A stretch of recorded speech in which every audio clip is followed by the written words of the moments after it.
ህይወት ሚዛናዊ ናት ብለህ ታስባለህ? ህይወት ሚዛናዊ አይደለችም። አንድ ሰው ፍቅር ቢይዘው የሚያፈቅራትን ልጅ ማግኘት አይችልም። አንዲት ልጅ ወድጄ ነበር። የግቢ ሁለተኛ ዓመት ተማሪ ነበርኩኝ።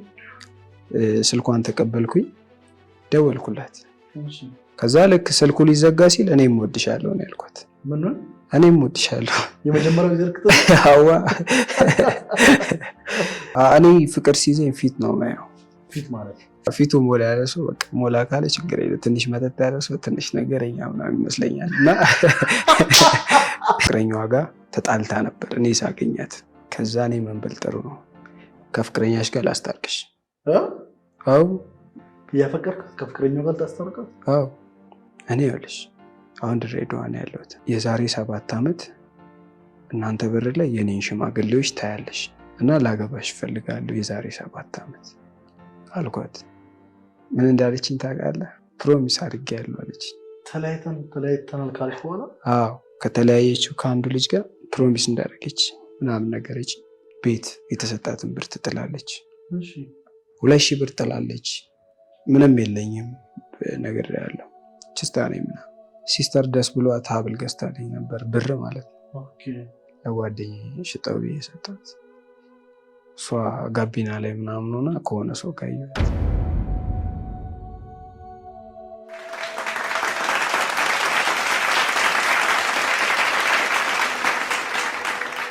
ህይወት ሚዛናዊ ናት ብለህ ታስባለህ?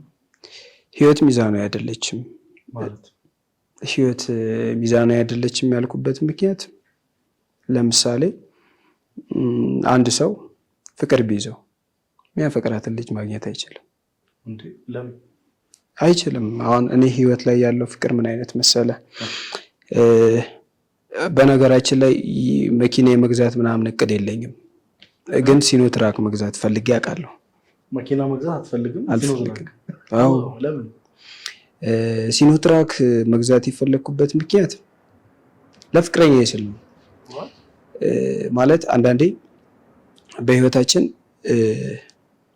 በሆነ አጋጣሚ በፍቅር ሊሆን ይችላል፣ በሆኑ አጋጣሚዎች የሌሉን ነገር ማሳባችን አይቀርም። ህይወት ደግሞ ሚዛናዊ አይደለችም የምልበት ምክንያት ፍቅር ነው። ለምሳሌ እኔ መጀመሪያ አንዲት ልጅ ወድጄ ነበር። የግቢ ሁለተኛ ዓመት ተማሪ ነበርኩኝ። ከግቢ መጣሁኝ እና ብሬክ ላይ አንዲት ልጅ ፌስቡክ ላይ ያለው ከዛ አድፍሬን ጠየኳት። ከዛ ምንድነው ቀጥሎ የሆነው ጓደኛዋ እኛ ሰፈር ነበረች። በቃ እንዴት እንደማገኛት ነበር ማስበው። እንደ አጋጣሚ ፎቶቿን ሳገላብጥ የሷን ፎቶ አገኘኝ። ከጓደኛዋ ጋር የተነሳችው ጓደኛዋ እኛ ሰፈር ነች። በቃ ቤታቸውን አንኳኩቼ እንደዚህ ነው ፀጉሬ፣ ያው ከግቢ ስመጣ ትልትል ነው የምለብሰው። ከዛ ቀጥታ ሄድኩኝና እቺን ልጅ ታውቂያታለሽ? አዎ ጓደኛዬ ነች ምናምን። በእናትሽ በእግዚአብሔር ቁጥሯን ስጪኝ ያልኳት። ስልክ ቁጥሯን ፈልገህ? አዎ ስልክ ቁጥሯን ማለት አንተ ፌስቡክ ላይ እንዳያት ወዳት? አዎ ከነ ስሟን ራሱ አላውቅም፣ ስሟን አላውቅም። ከዛ ምንድነው የሆነው? ስልኳን ተቀበልኩኝ፣ ደወልኩላት። ከዛ በቃ 9 ዓመት አብሮ እንደኖረ ሰው ያወራኋት። ከዛ ልክ ስልኩ ሊዘጋ ሲል እኔም እወድሻለሁ ነው ያልኳት። ምን ነው? እኔም እወድሻለሁ። የመጀመሪያው ዝርክት አዋ እዛ እኔም እወድሻለሁ ስላት በጣም እየሳቀኝ ዘጋችው። ከዛ በኋላ ስደውል በደንብ ታነሳልኛለች። ዋው ጭዌው ተጀመረ ማለት ነው። ጭዌው ተጀመረ። ከዛ ያቺ እኔም እወድሻለሁ የምትለዋ ነገር አጠፋ። ልክ ስልኩ እኔም እወድሻለሁ። የሆነ ቀን ላይ ግን ምን ተፈጠረ? እኔም እወድሻለሁ ሳላት ዘጋሁት። ከዛ እኔም እወድሻለሁ ሳላት ዘጋ። ምን ሆነሃል ዛሬ ምናምን አለች። ከዛ ደብሮኛል እንገናኝ አለች። ከዛ ተገናኘን ምናምን። ለመጀመሪያ ጊዜ ካፌ ላይ ነበር የተገናኘ ነው። ግን ህይወት ሚዛናዊ አይደለችም ወደሚለው ነገር እንዴት እንደመጣው ልንገርህ። በፍቅር ነው ብያለሁ። ከዛ በፊት ከሚዛናዊነቱ መጨረሻ ላይ እንወስነዋለን። ከዚህ የፍቅር ህይወትክ በኋላ ግን እሷ ስትመጣ የመጀመሪያ ጊዜ ስትገናኙ አንተ ፌስቡክ ላይ እንዳያሃት ሆና አገኘሃት ወይስ ከዛ በላይ ወይስ ከዛ በታች? እኔ ፍቅር ሲይዘኝ ፊት ነው የማየው። ፊት ማለት በቃ ፊቱ ሞላ ያለ ሰው በጣም ወዳለሁ። እንደኔ አይነት እንዳንተ እና ፊቱ ሞላ ያለ ሰው በቃ ሞላ ካለ ችግር የለም። ትንሽ መጠጥ ያለ ሰው ትንሽ ነገረኛ ምናምን ይመስለኛል እና በቃ እንደዛ ስለሚመስለኝ ፊቷ ሞላ ያለ ነበር። ጠየም ነች። እኔ ጥቁር አይደለም በነገራችን ላይ እንዲህ ስትል የሆነ ነገር ጥላሸት ነገር ታያለህ ማለት የመኪና ጭስ ነው ያጠቆረኝ። የመኪና ጭስ እንዴ? የአስፋልት ዳር ልጅ ነኝ። ኦኬ። ስለዚህ የሚሄደው የሚመጣው መኪና ጭሱን ያጠቆረኝ። አዎ። እንዴ ነው ለልማት አልገባሽም? 1-2 ሜትር አሁን ጀርባ ነን ገብተናል። እና ከዛ በቃ ተገናኘን፣ ማውራት ጀመር ምናምን። እንደ አጋጣሚ ከፍቅረኛዋ ጋር ተጣልታ ነበር እኔ ሳገኛት። ከዛ እኔ መንበል ጥሩ ነው ከፍቅረኛሽ ጋር ላስታርቅሽ። አዎ ያፈቀርካት ከፍቅረኛዋ ጋር ታስታርቃት? አዎ ማርያም በቃ ከፍቅረኛሽ ጋር ላስታርቅሽ አልኳት። ኧረ የሚሆን ነገር አይደለም፣ በሃይማኖትም በብዙ ነገር እንለያያለን አይነት ነገር ወራች። እዛ ኧረ ላስታርቅሽ በጣም ደጋግሜ ነው የጠየኳት እና ኧረ ምናምን ስትል በቃ የኔ ምትሆን መሰለኝ። ከዛ ማውራት ጀመርኩኝ። ሌላ ፍቅረኛ መጣ ማለት ሌላ ፈቀረች።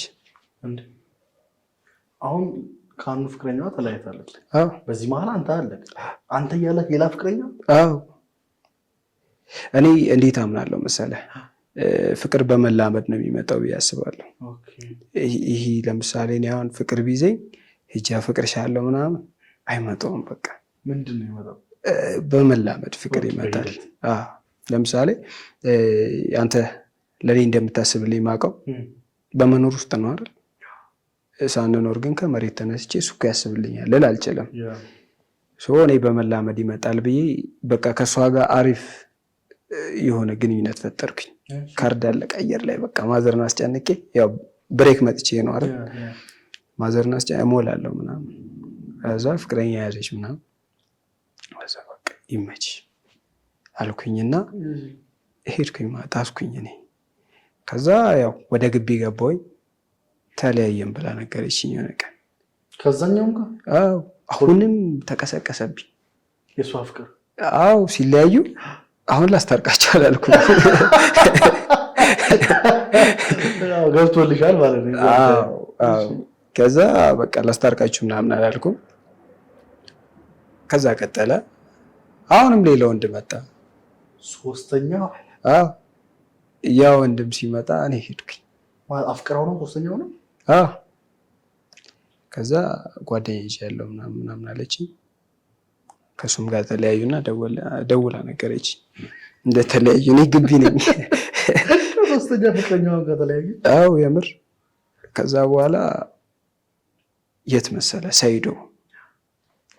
ሰይዶ ድሬዳዋ ሰይዶ የሚባል ሰፈር አለ እና ወደ ቤት እየሄድኩኝ አጎቴ ድሬ ያለ እዛ እና ወደ ቤት እየሄድኩኝ ደወልኩኝ እሷ ጋር እንደተለያየ ስላወቅኩኝ እኔ ይኸውልሽ አሁን ድሬዳዋ ነው ያለሁት ሰይዶ የሚባል ቦታ ነው የቆምኩት እና ልመረቅ 2 ዓመት ይቀረኛል። ቀጣይ 4ኛ ዓመት ነው መሆኑ 1 ዓመት ነው የሚቀረኝ እና የዛሬ 7 ዓመት እናንተ በር ላይ የኔን ሽማግሌዎች ታያለሽ እና ላገባሽ እፈልጋለሁ የዛሬ 7 ዓመት እመኚኝ አልኳት። እና እመኚኝ ስላት ምን እንዳለችኝ ታውቃለህ? ፕሮሚስ አድርጌያለሁ ማለት። አው ማርያም ፕሮሚስ አድርጌያለሁ አለች። ተለያይተናል ካልሽ በኋላ? አዎ ከተለያየችው ከአንዱ ልጅ ጋር ፕሮሚስ እንዳደረገች ምናምን ነገረች። 2 ቤት ለገዛ 1 ቤት በነፃ። ይህ ዕድል እንዳያመልጦ። 40% በ3 ዓመት ከፍለው 60% ደግሞ ቤቱን እየኖሩበት እስከ 20 ዓመት ድረስ በባንክ ቀስ ብለው የሚከፍሉበት ዕድል ያመቻቸው ዲኤምሲ ሪል ስቴት ቀድሞ ለሚመጡ 20 ዕድለኞች እስከ 30% የሚደርስ ልዩ ቅናሽ አዘጋጅቷል። በ8% ቅድመ ክፍያ ብቻ ማለትም ከ488 ሺህ ብር ጀምሮ በመክፈል ከባለ 1 እስከ ባለ 4 መኝታ ቤቶችን በሚፈልጉት የካሬ አማራጭ ማግኘት ይችላሉ። ውስን ቤቶች ብቻ ስለቀሩን ፈጥነው ከታች ባለው ስልክ ይደውሉ። ታውቃለህ እንትን ነው ምንም አልጎዳም ነበር። የሚገርም የሆነ ወንድ ሲመጣ ምንም አልጎዳም ነበር። ግን ተመርቄ መጣሁኝና ከግቢ አሁን የሲኖትራኩ ሀሳብ ጋር ሄድል ነው። ተመርቄ መጥቼ ከግቢ ከግቢ ከተመረከ በኋላ ችስታ ነው ስራ ምናምን ቶሎ አታገኝም ምናምን። ከዛ ምን ተፈጠረ መሰለህ? የቤት ብር ትጥላለች። ቤት የተሰጣትን ብር ትጥላለች። እና ቤት የሰጧትን ብር ስትል ስንት ነው ምናምን አይነት ነገር ስላት 2000 ብር ጓደኛዋ ነች የነገረችኝ ደውላ አይነት ነገር ስባል ምንም የለኝም ነገር ያለው ችስታ ነኝ ምናምን እና የማረክ ተመራቂ ነበርኩኝ ግቢ ላይ። የማረክ ሲስተር ደስ ብሏት ሀብል ገዝታልኝ ነበር ብር ማለት ነው። ኦኬ ለጓደኛዬ ሽጠው ብዬ ሰጠሁት ማለት በባህል ጎኝኛ ነበራችሁ የሁሉ አመት? አዎ። ከዛ በቃ ለጓደኛዬ ሰጠሁትና ሽጠው አልኩት። ማየት አልፈልግም ይሄንን ቶሎ ብለህ ሽጠህ አምጥተህ ስጠኝ ብር አልኩት። በቃ ማለት ለምትወደው ሰው አለው ትላለህ አይደል? እኔ ሰው የራሱ ብቻ ነው ብዬ አላምንም። እና ወዲያ በቃ ሽጠው ማየት አልፈልግም አልኩት። በቃ የፈጠነ ሽጦት ምናምን ብሩን አመጣልኝ። 7,000 ምናምን አሉበት። 2,000 ማልሞላ። ከዛ በቃ ያለችኝ 1,700 ብር ሄጄ ሰጠኋት። ከዛ ግን እኔ እንጃ እህቴ ምን እንደምትለኝ አላውቅም፣ አታውቅም እስካሁን። ከዛ ወደ ቤት ስመለስ ግን ከበደኝ በጣም። አምኜበት ነው ያደረኩት በሰዓቱ ስለምወዳት። ግን ከዛ በኋላ አሬቻ ማርያም መጥፎ ስሜት ተሰማኝ። የሲስተር መሆኑን ሳስብ ምናምን አንዳንዴ ፍቅር እኔ ስራዎቼም ላይ የተውኔት ስራዎቼ ላይ ፍቅር መስጠት ብቻ ነው መቀበል አይደለም ብዬ አስባለሁ። እና ስሰጣት ምንም አልመሰለኝም ሳደርገው ምናምን፣ ግን ቆይቶ ከበደኝ። የሆነ ቀን እኔ ቪዲዮ እየቀረስኩኝ እሷ ጋቢና ላይ ምናምን ሆና ከሆነ ሰው ካየኋት ከሆነ ልጅ ጋር ከዛ ልጅ ጋር ፕሮሚስ አደረገላት ከተባልኩት ልጅ ጋር ከሱ ጋር ሳያት እግዚአብሔር ነው የምለው። በቃ ምን አለ ሲኖትራክ ቢኖረኝ በቃ እንዲህ እያነዳሁት ሳልኩት። ቪዲዮ እየቀረስኩኝ ነው። እሷ ሲኖትራክ ውስጥ ነው የገባችው? ኧረ አይደለም፣ ትንሽ እቺ እንትን የለችም ዶልፊን። ኦኬ ዶልፊን ውስጥ ነበረች። ሲኖትራክ ልገጫቸው ነው አኒ ከዶልፊን የሚሻል ነገር። ኦኬ ከፍ ብለህ ዝቅ ብለህ ልታያቸው ማለት ነው። እንደዛ ማርያም። ከዛ የማስመሰል ህይወት፣ አንድን ሰው ለመርሳት ማስመሰል ትጀምራለህ የግድ። ለምሳሌ መወዳትን ልጅ እኔ አልወዳትም አይነት አክት ማድረግ ትጀምራለህ። እሷ ምናምን በቃ እያልክ ነው የምትቀጥለው። ከዛ በኋላ የተወሰኑ ልጆች ያውቁ ስለነበር ሁሌ ወሬ እሷ ነች። ሁሌ ማለት ነው ለእነሱ ምነግራቸው ስለ እሷ ነው። በቃ በእያንዳንዱ ነገር የእሷ ስም ይነሳል። ምክንያቱም በቃ አለች ጭንቅላቴ ውስጥ ምናምን። በእያንዳንዱ ጉዳይ እየሰደብኳትን ቢሆን ስሟን አነሳለሁ። ያ ነገር እኔን ያስደስተኛል፣ የእሷን ስም ማንሳት። እሷ ሰው ነች ምናምን እላለሁ። ገላኛለች እኮ ምናምን፣ እሷ ሴት ነች ምናምን እላለሁ። ብዙ ነገር እላለሁ። ግን በቃ መርሻ ምክንያት ነበር የምፈልገው። ያንን ለመርሳት ነበር እንደማልወዳት አስመስል ነበር። አልወዳትም እንዴ ምን አይነት ሰው ነች? እንደውም የሆነ ጊዜ ምን አልኩኝ፣ መቃብሯ ላይ አልቆም መቃብሬ ላይ እንዳትቆም እውነት። ከዛ በኋላ ታመመች ስባል እሺ ነው ያልኩት። የሆነ ጊዜ ኦኬ እሷ ሳይማት ታመመች ስባል እሺ አልኩኝ። እሺ ምን? እሺ በቃ ታመመች ሲል እሺ እሺ ምንድን ነው? በቃ እሺ እሺ ነው። ከዛ ግቢ ልትሄድ እንደሆነ ምናምን ስሰማ ደግሞ የምር ከፋኝ። አሁን ቤተክርስቲያንም ሄጄ አላያትም። ቤተክርስቲያን እመላለስ ነበር። አርሴማ አካባቢ ነው የእነሱ ቤትና በቃ ወደ አርሴማ ሁሌ እሄዳለሁ እሷን ለማግኘት። ግን እሷም ግቢ ከሄደች በኋላም እሄድ ነበር አርሴማ። እኔ እንጃ በቃ ከዛ ለመደብኝ። ኦኬ እናንተ ሰፈር ሌላ ቤተክርስቲያን የለም? አለ ስላሴ ቤተክርስቲያን አለ። ስላሴ በጣም ቅርቤ ነው። 5 ደቂቃ እንኳን አይፈጅብኝም በእርግጠኝነት በእኔ አካሄድ። እና በቃ አላ ስለምትወደው ሰው የምታስብበት ቦታ መሄድ የሆነ ልዩ ስሜት ይፈጥርልሃል እና ወደዛ ሄዳለሁ ምናምን። በፊት እንደዛ ነበር። አሁን በፊት አንተና እሷ በዛ ቤተክርስቲያን ሁሌ አብራችሁ ትሄዱ ነበረ? ትመጡ ነበረ? ያሳለፋችሁት የፍቅር ሂስቶሪ አለ እዛ? ሰንበት ትምህርት ቤት ተማሪ ነች። ከዛ እዛ አገኛታለሁ። በቃ በሆነ ሁኔታ ወይ ቁጭ ብላ ምናምን ላገኛት እችላለሁ። እና እዛ ሲሄድ በቃ ደስ ይለኛል። በተለይ ስታይ ዘግቻት እንኳን ልመለስ ቢሆን እውነት የሆነ አይታክ ምናምን ገላምጠናል ለመሄድ ማለት ነው። አዎ እውነት ሳያት ደስ ይለኛል ምናምን እህትና እመለሳለሁ። በቃ ምንም እኮ አይደለም። ግን ከዛ በኋላ በጣም ለመደብኝና ሳትኖርም እሄዳለሁ። ግን መጀመሪያ ምክንያቴ እሷ ነበረች እና ለፍቅር እሺ ጊዜ ጥሩ ልብህን ንጹህ ልብህን ብታዘጋጅ ዓለም ሚዛናዊ ባለመሆኑ የተነሳ የምትወደውን የምታፈቅረውን አታገኝም። የትኛውም ሰው የሚያፈቅረውን ሰው አግኝቶ አያውቅም። አሁን በአንተ ፍቅር ውስጥ ዓለም ሚዛናዊ ያልሆነችበት ምክንያት ምንድን ነው? እሷ ያንን ባለመኪና ስለመረጠች እና ወደ እሱ ስለሄደች ነው? የተሰማህን ስሜት ማለት የእሷን ፍላጎት አንተ አታሟላም ነበር? አላሟላም። አንደኛ ገንዘብ የለኝም። ፍቅር ለገንዘብ ቦታውን ትቷል ብዬ በስሱ አምናለሁ። ወንድ ሴት ምናምን አልልህም፣ ግን ምንም ከሌለ እኮ ምንም ነህ። እውነት ምንም ከሌለ ምንም ነህ። ሁሌም ሰው በህይወቱ ምንም አይሆን ምንም ሆኖ አይቀር። ምንም ማለት ምንም በቃ ሌጣ ባዶ ሜዳ ላይ ምናምን ራስን ብታገኘው በቃ ምንም ሳይኖርህ ራስን ብታገኘው ምንም ነህ አይደል? በቃ አለብስም ድሬዳዋን የተማርኩት እና ዳስ ነው ማድረገው።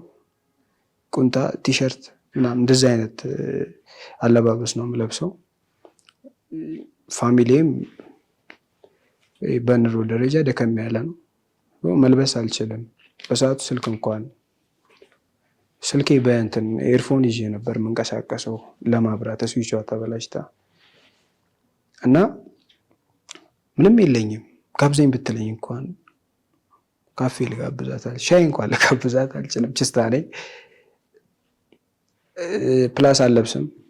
አሁን ላይ ደግሞ ሰው አንተን ሲያይህ የለበስከውን እውነቴን ነው የምልህ የለበስከውን ኪስህን እንደው ዝም ብለህ ልበስ፣ ፏ ብለህ ልበስ አለው ብሎ ሰው ይቀርብሃል። ሳትለብስ ኪስ ውስጥ ምንም ሳይኖር ህይወት ማርያምን ከባድ ነው። በቃ ምንም ሲኖርህ የትኛውም ሰው ይፈልጋል ሲኖርህ። ከሌለ ግን በቃ ዘፋኙም እኮ ከሌለ የለም ምናምን ብሏል አይደል? ዓለም በጣም የምታሽቃብጠው ለደረሱ ነው። ገባል ከፍ ብሎ ለታየው ሰዎች በጣም ታሽቀብጣለች። አቃጣሪ ነች ማርያምን አለም ምንድነው ምንም አትሆን ያልኩ ለዛ ነው። ቅድም አላዛራውን አሁን እንዲህ ነው አይደል? እንዲህ ሆነህና ከመሆነ በፊት ያለውን ህይወት ስታስብ በዓለምን በደንብ ትረዳታለህ። እና ንጹህ ፍቅር መስጠት ይችላለሁ። ብዙ ጊዜ ደግሞ ሰዎች የሚፈልጉት ምን አይነት ሰው ነው? እየተሰራ የበቃ ሰው። አንዱ ሴታዋን ምን አይነት ወንድ ይመችሻል ምናምን ብትባል ስፖርት የሚሰራ እንዲህ ጥሩ ስነ ምግባር ያለው ጨዋ ያሳደገው ምናምን ብሎ መስፈርት ይደረድርልሃል። ግን እንደዛ አይደለም። አንተ የሰራኸው ወጥ እኮ ይጣፍጥሃል። ምንም ይሁን ይበላሽም ምንም ይሁን ሰዎች ምን ይፈልጋሉ? አንተ ህይወት ውስጥ ምንም አሻራ ሳይኖራቸው አንተ የበቃ የተሰራህ ሰው በቃ የበቃ ሰው እንደዚህ የሆነ ሰው ፈልጋለሁ ትላለች የሆነ ሴት መጣ። የሆነም ወንድ ለምሳሌ ዱርዬ ነች ምናምን ተብላ በማህበረሰቡ የተገፋችን ሴት ማፍቀር ምናምን አይፈልግም።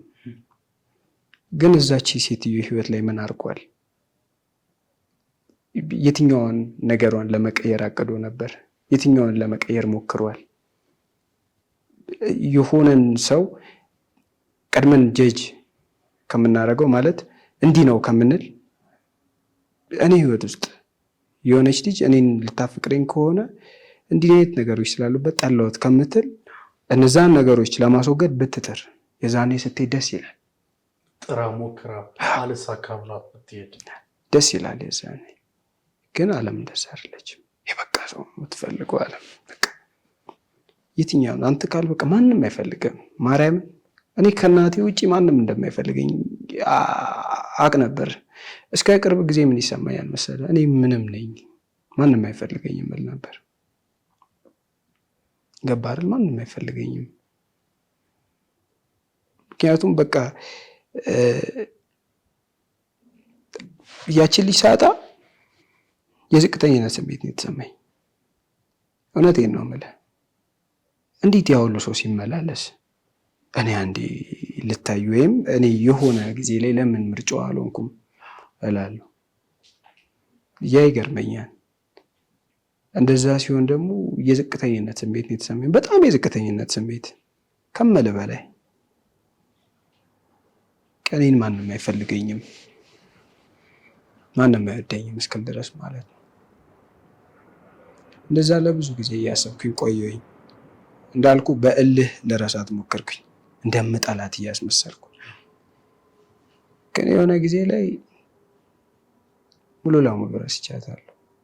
በጣም ደግሞ የገረመኝ አለ አይደል ምንም መሆንን ካሳየች በኋላ የዝቅተኝነት ስሜት በደንብ ከተሰማህ በኋላ የሆነ የሚቀጥል ላይፍ አለ። ወዲያው የሄድኩት ወደ ቲክቶክ ነው እሷን ለመበቀል። ትንሽ አልነበርኩ ከፍ ብዬ መታየት እችላለሁ ብዬ ማሰብ ጀመርኩኝ። እጄ ላይ ምን አለ? እኔ ተዋናይ ነኝ።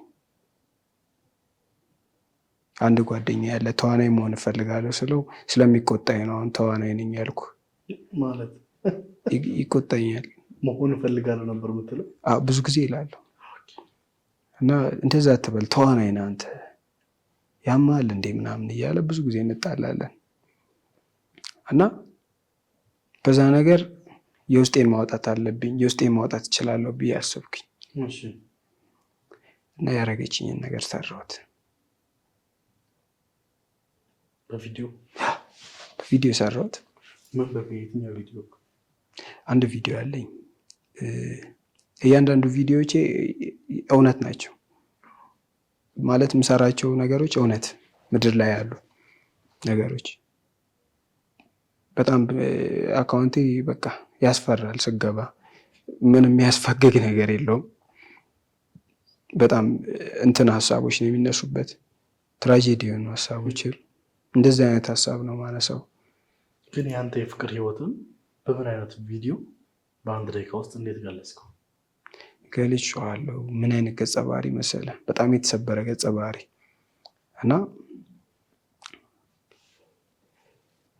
አትናፍቂኝም በላት ያለ ነው ገጸ ባህሪ የሰራው። አትናፍቂኝም በሏት እና መልእክተኛ ነው የሚልከው። ደብዳቤ ጽፎላት ምናምን እንደማትናፍቀው ንገርልኝ ብሎ ይልከዋል አንዱን ገጸ ባህሪ። ሶስቱንም ራሴ ሆኜ ነው የሰራሁት። እዛ ያደርሳል አንዱ። እዛ በጣም ብዙ ሴቶች ቀይራበታለች ምናምን፣ ብዙ ወንዶችን ቀይራለች። አትናፍቂኝም በቃ አይነት ሀሳብ አነሳ። ትዝ አትይኝም ጭንቅላቴ ውስጥ እንኳን የለሽም አይነት ሀሳብ። እዛ እያለ ከባባድ ሀሳቦችን ማንሳት ጀመረ። የቲክቶክ ሀሳብ በደንብ መሄድ ጀመረ። በደንብ በቃ ተነሳሳው ምናምን። ሙሉ ለሙሉ ነገራቶችን በቃ ሁሉ ነገሬን ለስራ የሰጠኝ ወደ ቲክቶክ ዞርኩኝ ማለት ነው። ተዋናይ መሆን እፈልጋለሁ ብያለሁ። በሱ ትኩረት ስሰጥ እሷን ረሳኋት። በጣም ረስቻታለሁ።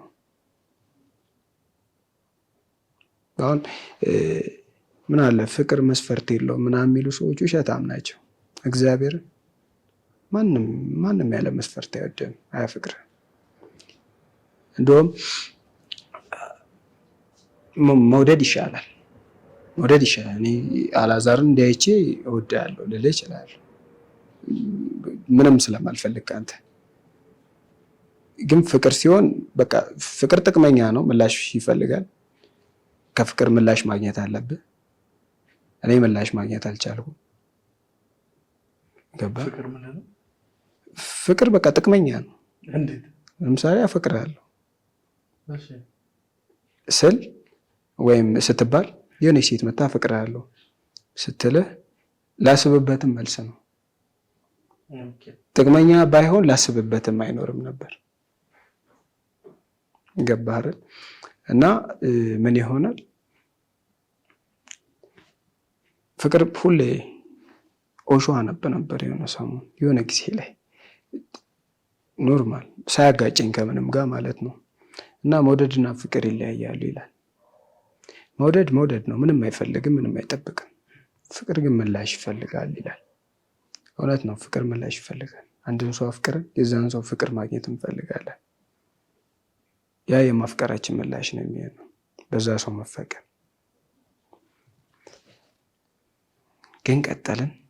ቲክቶኩን ስሰራ እመቤቴን መኪና የመግዛቱንም ሀሳብ ተውኩት፣ ሲኖትራኩን። ከዛ በቃ ረሳኋት። ስራዬ ብዙ ነገር ነው አሁን ላይ። በቃ እኔ እንጃ ምን ልበለ። ትልቅ የሚባለው የፊልም ኢንዱስትሪ ላይ መተውን አይነት ተዋናይ መሆን ነው የምፈልገው። ባይዘቦይ አንተን በቲክቶክ የማይጠቀሙ ወይ ደግሞ ይሄንን ፕሮግራም እያዩ ያሉ ሰዎች ሚኮ ምን አይነት ተውኔት ይሰራል አይተን እንመለስ። ደስ ይለኛል። ደስ አይደለችም፣ ሀዘን ብቻ ነው። የበላና የተማረ ወድቆ አይወድቅ የሚባል ብሂል አይገባኝም። የተማረን እኮ እያየነው ነው። የተማረ ወድቆ ጫተራ እኮ ነው ያለው። የተማረ ወድቆ አረቄ ቤት ነው ያለው። ፍቅር እኮ መቀበል አይደለም መስጠት ብቻ ነው። የኔ ፀሐይ ቀርታለች።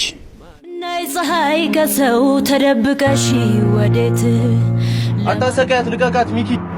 ሃይሚን ስትወስድብኝ ህልሜን ነበር የቀማኸኝ። እኔ ዛሬ ያንተን ህልም ቀማሃል።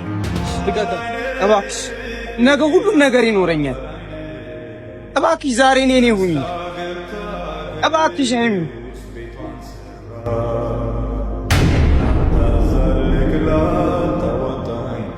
በእናትሽ እባክሽ ያለ አንቺ መኖራቸው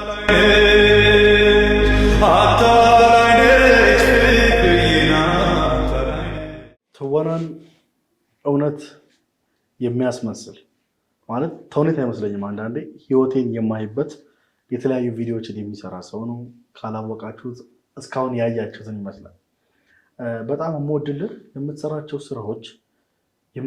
ስራዎች የሆነ ሀሳብ ላይ ቤዝድ ያደረገ ነው ማለት የሆነ ሰው ላይፍ ስታይል ላይ ማለት ነው። ቅድም ምን ብለኝ ነበር ከቀረጻ በፊት? ቅድም ዝም ብዬ ከስመጣ አልከኝ ቦሌ ሰራመድ አልከኝ። ብዙ ሰዎች በመሬት ላይ ሲራመዱ እስኪ አንተ ሀሳቡን ንገረኝ።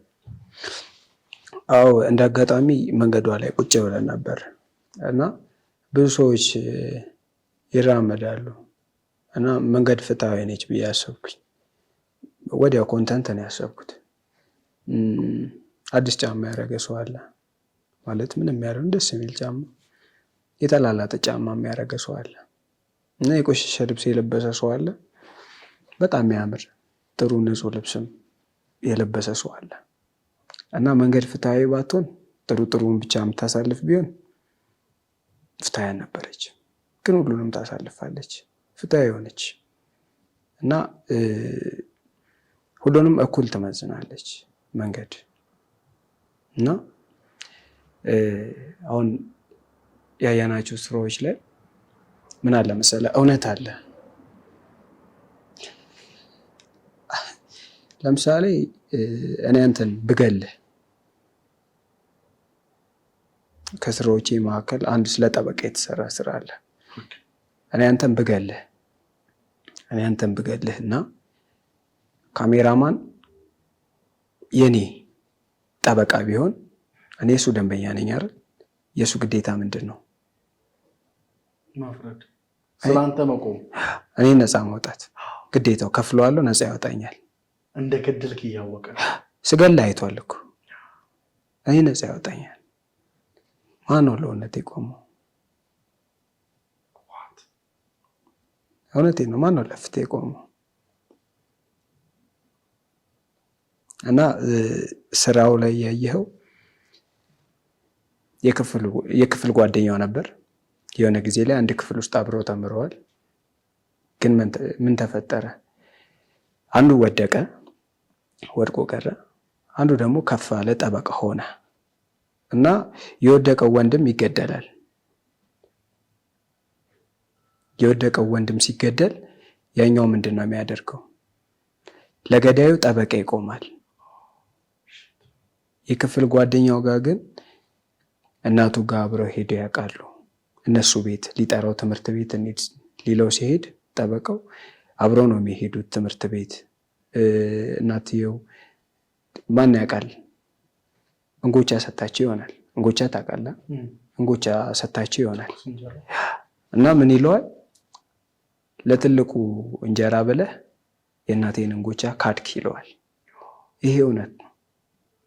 እውነቴን ነው። በተለይ በአሁኑ ሰዓት እውነት ነው። እንደዚህ አይነት ነገሮች እውነት ናቸው። ለዛ ነው ከሚሰሙኝ ነገሮች ስራ የምሰራው። በተጨማሪ ደግሞ አንድ ስራ አለኝ፣ ነግሬ ሊሆን ይችላል። አንድ ገጸ ባህሪው እና የኔ ቢጤ ነው። አንድ ቤት ሄዶ ያንኳኳና ምን ይላል? የሚበላ ነገር ካለ ምግብ ስጡኝ ይላል። እና የወጣችው ልጅ አቮካዶ ተቀብታ ነበር። አቮካዶ ምግብ ነው፣ ግን ገብታ ውሃ ይዛለት ትመጣለች። ውሃውን ጠጥቶ እግዚአብሔር ይስጥልኝ ነው የሚላት። ዓለም ለምግብ ጥያቄ መጠጥ፣ ለመጠጥ ጥያቄ ደግሞ ምግብ ታቀርባለች። ህይወትን በእውነት መንገድ ነው የምታያት? ህይወት ውስጥ አውቃለሁ ብዬ አላስብም። አሸናፊዎች ይመራሉ ምናምን በሚባል እሳቤ አላምንም። ለምሳሌ መንገድህን አንተ በመኪና እየሄድክ አንድ የወደቀ ሰው ብታገኝ የእሱ ድክመት ይመስላል? አይደለም፣ ያንተም ድክመት ነው። እንዲህ ድክመት ነው እዛች ጋር እኮ የወደቀው። ምክንያቱም እኛ አንድ ላይ አብረን ተዛምደን ምናምን እያልክ ሀሳብ የምታነሳ ከሆነ እኛ ኢትዮጵያ የምትል ከሆነ እሱ ኢትዮጵያዊ እኮ እንዴ ከጀርመን አልመጣ ወድቆ። ስለዚህ ያንተ ድክመት ነው። አሁን ሰዎች ጠንካራ አሸነፍ ምናምን ሊሉ ይችላሉ፣ ግን ህይወት ከዛ በላይ ነው። እኔ የሚል ነገር የለም ህይወት ላይ። ለምሳሌ አላዛር ለእናቱ መኖር አለበት አይደል?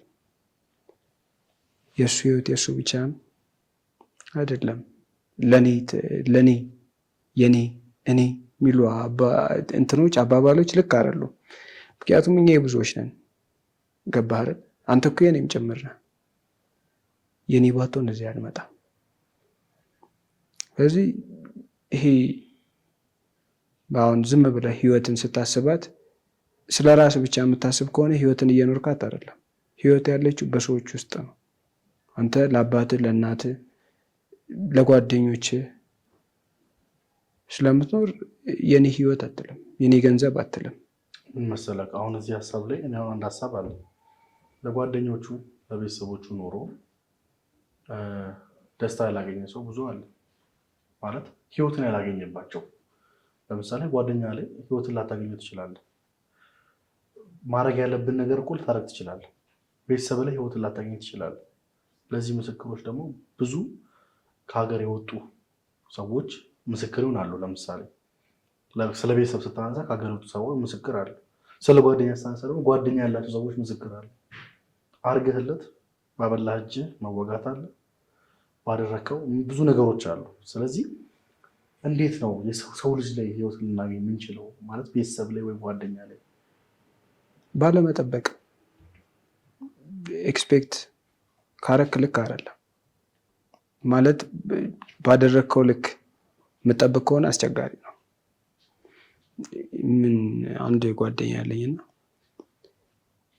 በፊት ይሄ ውጤቱን ለምሳሌ አንተ ገንዘብ ሰጠኸኝ፣ የሰጠኸኝን ገንዘብ ውጤት ማየት የምትፈልግ ከሆነ በጣም አስቸጋሪ ነው። ያን ገንዘብ ውጤታማ ላልሆንበት ይችላል። ይሄ አውትፑቱን ማየት የምትፈልግ ከሆነ ልክ ላይሆን ይችላል።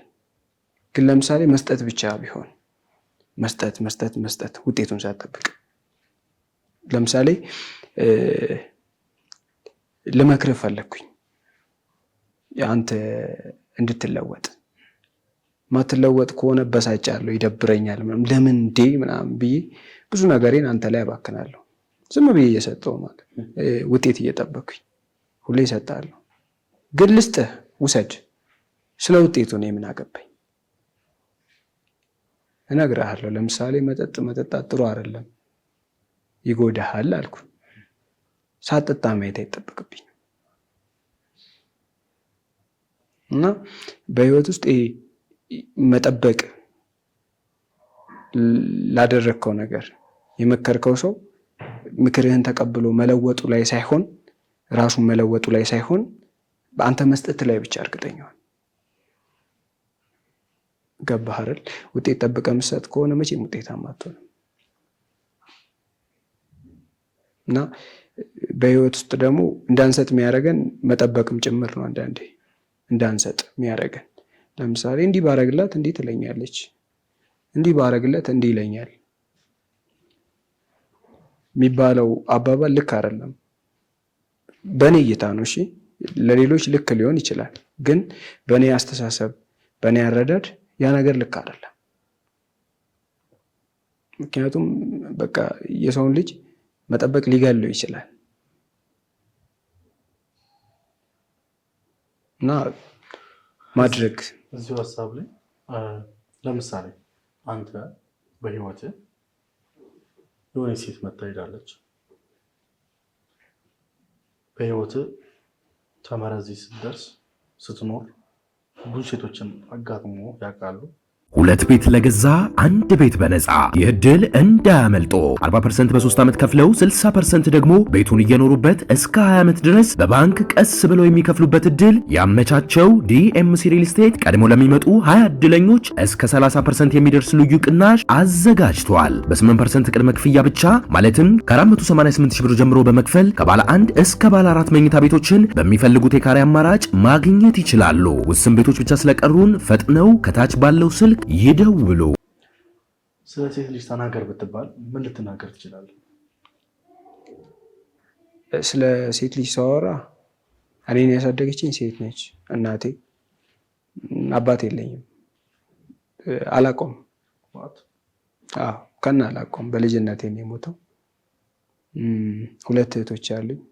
እኔ መጨረሻ ልጅ ነኝ እና በሴቶች ተከብቤ ነው ያደግኩት። ለተወሰነ ጊዜ ተለያይተን የኖርን። በምን ያው አቅም የሌለው ቤተሰብ ውስጥ ነው ያለሁት። ማለት በቃ እናቴ ጉሊት ነው የምትሰራው አሁንም ማለት ነው። ስቲል ነው ጉሊት ማለት? ጉሊት ባልትና ትሸጣለች። ኦኬ። ዝናብ ከሆነ ይሄኔ ዝናብ እየዘነበባት ነው፣ ፀሐይም ከሆነ ይሄኔ ፀሐይ እንትን እያላት ነው። እና ጉሊት ነው የምሰራው። ባልትና ምናምን ነው የምትሸጠው። ጥላ እንኳን የለውም የምትሰራበት ቦታ። እና እሷ አሳድጋኝ ስለ ሴት ልጅ እንዲህ ነች ብዬ መናገር ይከብደኛል። ሴት ልጅ እንዲህ ነች ምናምን ምናምን አልልም። እንዲያውም አንድ ሌክቸር ነበረች እና ፌሚኒስት ነበረች። እኔ በሚና አምናለሁ። ስለ ሴቶች ሳስብ በሚና አምናለሁ። ሚና ምንድነው? ሁሉም የየራሳቸው ሚና አላቸው ብዬ አምናለሁ። አሁን ሴት ልጅ መሸከም ትችላለች አትችልም ልልህ አይደለም፣ ግን ሁለቱም የየራሳቸው ሚና አላቸው። ወንድ ልጅ ምግብ መስራት አይችልም ልልህም አይደለም። ምክንያቱም ልትኖር ትችላለች። አሁን ለምሳሌ የኔ እናት ብትወስድ ሸክም በደንብ ትሸከማለች። እኔን ስታሳድገኝ እዚች ጓ ላይ ተሸክማ ነው ያሳደገች። እና አሁን ይሄ ጊዜው የሰጠን የሴቶች አይነት አለ። በፊት የነበረው እናቴ የበፊት ነች። አሁን እኔ ስለ አንድ ሴት እንዲህ ብዬ ስናገር ስለ እናቴ እየተናገርኩ ስለ እህቴ። ኦኬ፣ እስኪ እንክፈለው። አሁን ስላሉት ሴቶች በተለይ እስኪ በአሁኑ ሰዓት ደግሞ በጣም በዝቷል ፌሚኒስት ምናምን የሚባሉ ነገሮች። ትናንት ስለነበሩት ሴቶች እና ወዴት እየሄድን እንደሆነ እስቲ እንዳንተ አመለካከት። የትላንትናው እንዴት ነው መሰለ? ዛሬ ላይ ለምሳሌ የመጀመሪያ ጥያቄ መኪናና ቤት አለ ነው። ቅድም እያወራን ነበር። እኔ በዚህ በጣም አምናለሁ እኮ ምንም ከሆንክ ብያለሁ ቅድም። መኪናና ቤት አለ እንትን አለ ምናምን ነው። የትላንትናው ግን አይተዋወቁም። በቤተሰብ ነው አብዛኛው ነገር የሚሄደው። እና አሁን የኔ እናትን የምታክል ሴት መቼም ትመጣለች ብዬ አላስብም። የኔ እናት ማለት እንዴት መሰለ፣ ፋዘር ሲሞት እኔ አላቅም ብያለሁ፣ አላቀውም። እና ማግባት የኔን እድሜ ከእሷ እድሜ ላይ ቀንስ ማግባት ትችላለች። ሌሎች ተጨማሪ ልጆችን ማፍራት ትችላለች። አሁን ግን ታግዞ ከመኖር ይልቅ መፋታትን ምርጫ ያደረገ ትውልድ ነው ያለው አሁን ላይ። ትልልቆቹ ማለት ነው ከኛ ከፍ የሚሉትን። እና የኔ እናት 3 ልጆችን አልበተነችም። ገባ? አሁን የአባቴን ቤተሰቦች አላቅም ስለ ሳይኖሩ ቀርቶ አይደለም፣ አሉምም የሉም። ኖሩ እንዳልኖሩ የሚሆኑ አሉ። አዎ፣ ግን አሉምም የሉም። ባይኖሩም ችግር የለም፣ ቢኖሩም ችግር የለም። በቃ ለምሳሌ አንድ መንገደኛ በሰፈር ሲያልፍ ሲሄድ ይደክመዋል ብለህ አታስብም። ሺህ ጊዜ ቢመላለስ አይደል? ልክ እኔ አሁን የፋዘሪን ፋሚሊዎች ልክ እንደዛ ነው ማያቸው። ሰው እንደ መንገደኛ ይሄኔ አልፌያቸውም ሊሆን ይችላል። ይሄኔ ልጃቸውን እየቸነጀንኩ ሊሆን ይችላል። ማን ያውቃል? በዚህ ልክ ፋሚሊ ሲራረቅ የኔ እናት ጀግና ነበረች በጣም። እግዚአብሔርን ነው የምልህ፣ ያለማንም እርዳታ ነው ያሳደገችን። አባት እናት ሆኖ ማሳደግ በጣም ከባድ ነው። ግቢ ያለው ትንሽ የእንትን ስሜት ይሰማኝ ነበር። እኔ ጋር ወንድ አይደውልም ነበር። ግቢ ያለው ወንድ አይደውልም ነበር፣ ሴት ብቻ ማለት ሴት ማለት እናቴ ወይ እህቶቼ ናቸው የሚደውሉት እና ጓደኞቼ ጋር አባታቸው ምናምን ደውሎ እንዲያስገብቻለሁ ምናምን ሲል በጣም ቀና ነበር። ማርያም ላለመዋሸት ማለት ነው። ግን በቃ እንዲህ ነበር እባላለሁ። አሁን ስለ አባቴ ሲነገረኝ እንዲህ አይነት ሰው ነበር። አንዳንዱ በጣም መጥፎ ነበር ይለኛል፣ አንዳንዱ ኧረ በጣም ጥሩ ነበር ምናምን፣ ደግ ሩሩ ነበር ምናምን። አባቴ ግን ምንም ሆኖ ቢኖርልኝ ደስ ይለኝ ነበር። ገባ?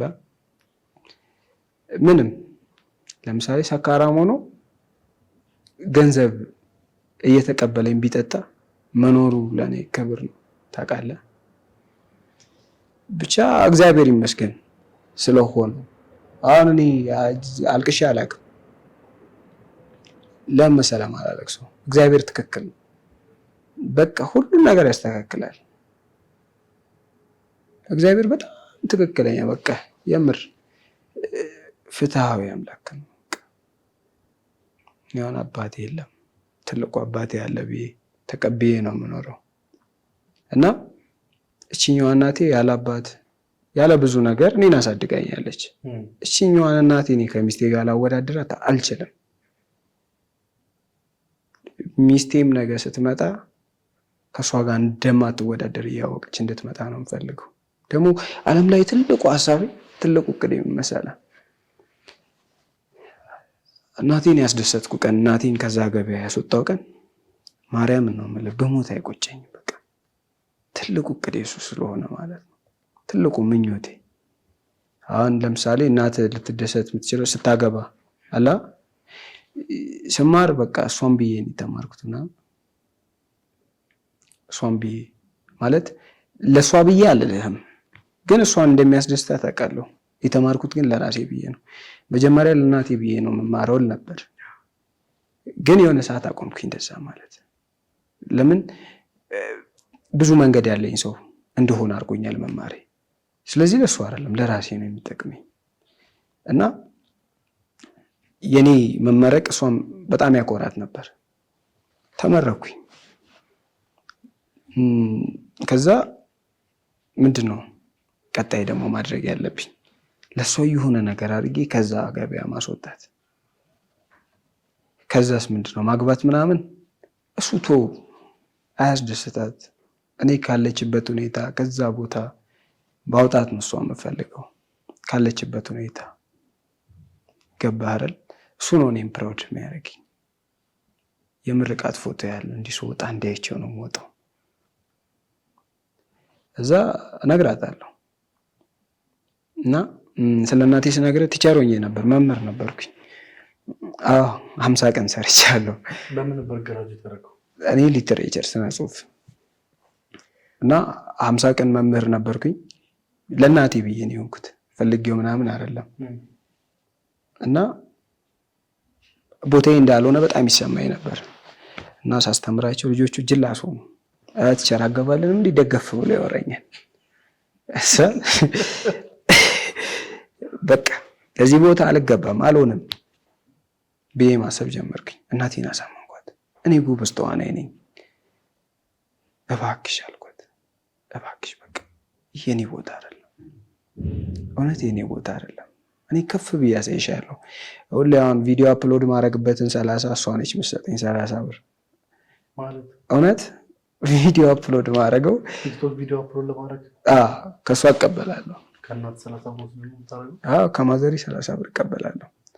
እዛ ቪዲዮ አፕሎድ ሳረግ 30 ስትሰጠኝ 30 ብር በቃ ታውቃለች። እንደውም ገበያ ሲሄድ እወድሻለሁ የኔ እናት በእናትሽ 30 ብር ስጪኝ ስላት ኧረ እንዲህማ የምትወደኝ ከሆነ 100 እሰጥሃለሁ ብላ 100 ትሰጠኛለች። እና ቪዲዮ አፕሎድ አርጌ ምናምን እነግራታለሁ። ስለ ቪው ምናምን የምታውቀው ታሪክ የለም። እና ይህን አክል እኮ ታየልኝ እላታለሁ። ይህን አክል ታየልኝ ስላት በቃ ምንም አይገባትም እኮ ግን ነገ ፊውቸር እነግራታለሁ። የሆነ ቀን ነገርኳት። ይኸውልሽ ቪዲዮ እየሰራሁ ነው፣ ብዙ ወር ሆነኝ እየሰራሁ እና በቃ ሁሉም ወር ላይ ችስታ ነኝ። ምንም በቃ ወጪ እንጂ ቲክቶክ አይከፍልም። እንደውም አንድ ቀን ያጋጠመኝ ልንገርህ። የሆነች ቴሌግራም ላይ ማውራት ልጅ ትደውልልኛለች። ወይ እንዴት ነሽ ምናምን ብታያሙኝ ትለኛለች። አመመሽ እኔን ምናምን። ከዛ በኋላ ብትለኝ ጥሩ ነው። አዎ አሞኛል በእናትህ እስኪ ማስታወቂያ ሰርተሃል አሳይዘልኝ። እሺ ችግር የለም ምናምን ደረቅ ያለ ይሆን እሺ አለች። እሺ ያለኝም እኮ 1 ብር ደረቅ ያለ ይሆን ስትል እሺ ችግር የለም ነው ያልኳት። ማስታወቂያውን ሳይከፈለኝ ነው የሰራሁት። ኦኬ በነፃ ነበር የሰራሁት። አዎ ከዛ ቲክቶክ ስሰራ ምናምን ሰዎች ሲያዩ ገንዘብ ሜክ የምታደርግ ነው የሚመስላቸው። ግን ምንም አታገኝም፣ ወጪ ነው። ከእናቴ የካርድ እየተቀበልኩኝ ነው ምጭነው ቪዲዮ አልኩ። ከዛ አስብ እንደውም የዛሬን ትውልድና የትላንትናውን ለማሳየት ይሄ በቂ ነው። እናቴ ለኔ ገንዘብ እየሰጠችኝ ነው አይደል ቪዲዮ እንድጭን። እቺኛዋ ሴት ደግሞ ምንድነው እያለችኝ ያለችው? ይሄውና ሲማል ላይ ነው ልክነታቸው ያለው። ቅድም ላልከኝ ጥያቄ ማለት እናቴን ከማንም ጋር መቼ እንዴ ለዚህች እናት እኮ ምንም ይገባታል። ለዛች ሴት ግን አሳው አይገባትም። አሳውን ለመብላት እኮ ከኔ ኪስ ወጥቶ አሳውን ለመብላት ምን አድርጋለች እኔ ህይወት ውስጥ ማየት የቻለችው አሁንን ብቻ፣ አሁን ዛሬ ቅድም ያደረኩትን ነገር ብቻ። አሳውን ለሚገባው ነው የምታበላው ሁሌም ቢሆን እና እናቴ እንደዛ ነች። አራዳ ነች ለኔ። ያቺውን ባለባበሷ ምናምን አራዳ ልትመስል ትችላለች። እግዚአብሔርን በቃ የፋራዎች ባንዲራ ያዥ ነች። ከኔ የምፈልገው ገንዘብ ብቻ ነው። አሳውን መግዛት ካልቻልኩ አልችልም ብላት በእርግጠኝነት ከዛ በኋላ መቼም አትደውልልኝም እና ባትደውልም ችግር የለውም። ከዛ እሺ ይዤ እመጣለሁ ምናምን ብዬ ነው የቀረሁት። እና ምንድነው አሳየውክ በቃ በሆነ ነገር የሁለቱን ትውልድ ልዩነት አሳየውክ። ገባህ አይደል? በሁሉም መንገድ ይለያያሉ። በሁሉም እና የኔ እናት እለም ያለች አራዳ ነች። ስሟ ማን ትባላለች? እናቴ 3 ስም ነው ያላት። 3 ስም ያላት ያው የቡታጀራ ልጅም አይደለም። የቡታጀራ ልጅ እንደመሆኔ እናቴ ገበያ ላይ ጀሚላ ነው የሚሏት። ኦኬ አሁን እኔ ስሟን አላውቅም። የእናቴ የምር በቃ መደበኛ ስሟን አላውቅም።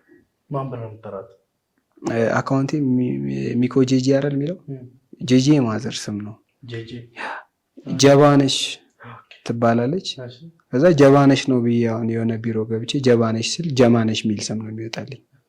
ጀባነሽ፣ ጀማነሽ፣ ጀሚላ።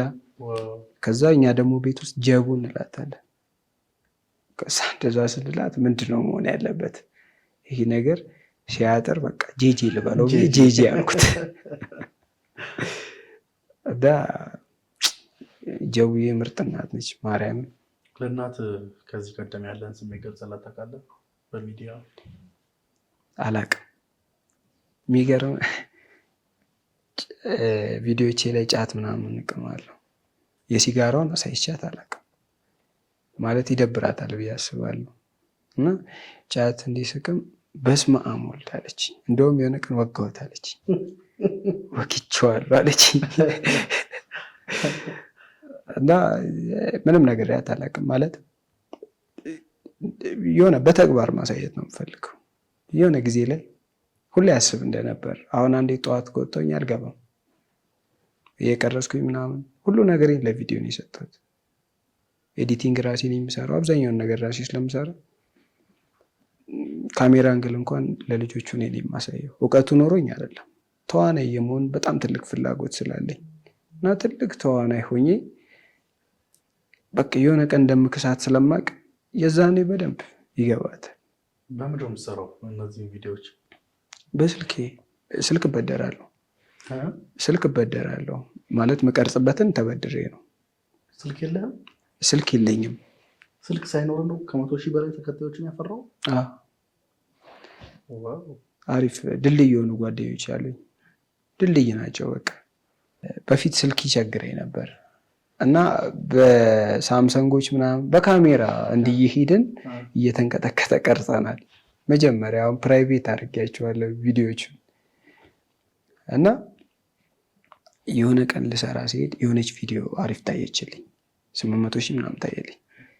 እዛ 3 አይፎን ስልክ መጣ። የሆነ ጊዜ እኮ በጣም እየቸገረኝ ነበር ማርያም የአይፎን የሆነ ጊዜ እየቸገረኝ ነበር። ግን የሆነ ቀን ላይ ምን ሆነ 3 አይፎን መጣ። በዚህ ቀረጻሉኝ 3ቱም በዚህ ቀረጻሉኝ። እዛ በዚህ ቀረጽ ሲሉኝ ቆይ አንዴ መጣሁ አልኩኝና ሄጄ አልቅሼ ነው የተመለስኩት። ለምን መሰለህ የሆነ ጊዜ ያጣኸው ነገር የሆነ ጊዜ ላይ ታገኘዋለህ። እንደውም ስለ ቲክቶክ ሰው ራሱ ልጨምርልህ ሰው ያለህን ነገር አይቶ ነው የሚመጣው ብያለሁ። እና አሉ ደግሞ ምንም ሳያዩ አንተነትህን ብቻ ተቀብለው ሊረዱ ሊያግዙ የሚፈልጉ ሰዎችም አሉ። ግን 2000 ፎሎወር እያለኝ ቡታጀራ ከተማ ውስጥ በጣም ያፍታም ልጅ ነች የምትባል ልጅ አላቃትም፣ በአካል አይቻት አላቅም። ፊቷ በሙዚቃ ምናምን ቲክቶክ ቪዲዮዎች ትሰራለች፣ ፊቷን ነው የምናየው። እና እቺ ልጅ በጣም አሪፍ ነች፣ በቃ ታሰራኛለች ብዬ 2000 ፎሎወር ነው ያለኝ እና የመለኛ ልጅ ነች ምናምን ደወልኩኝ።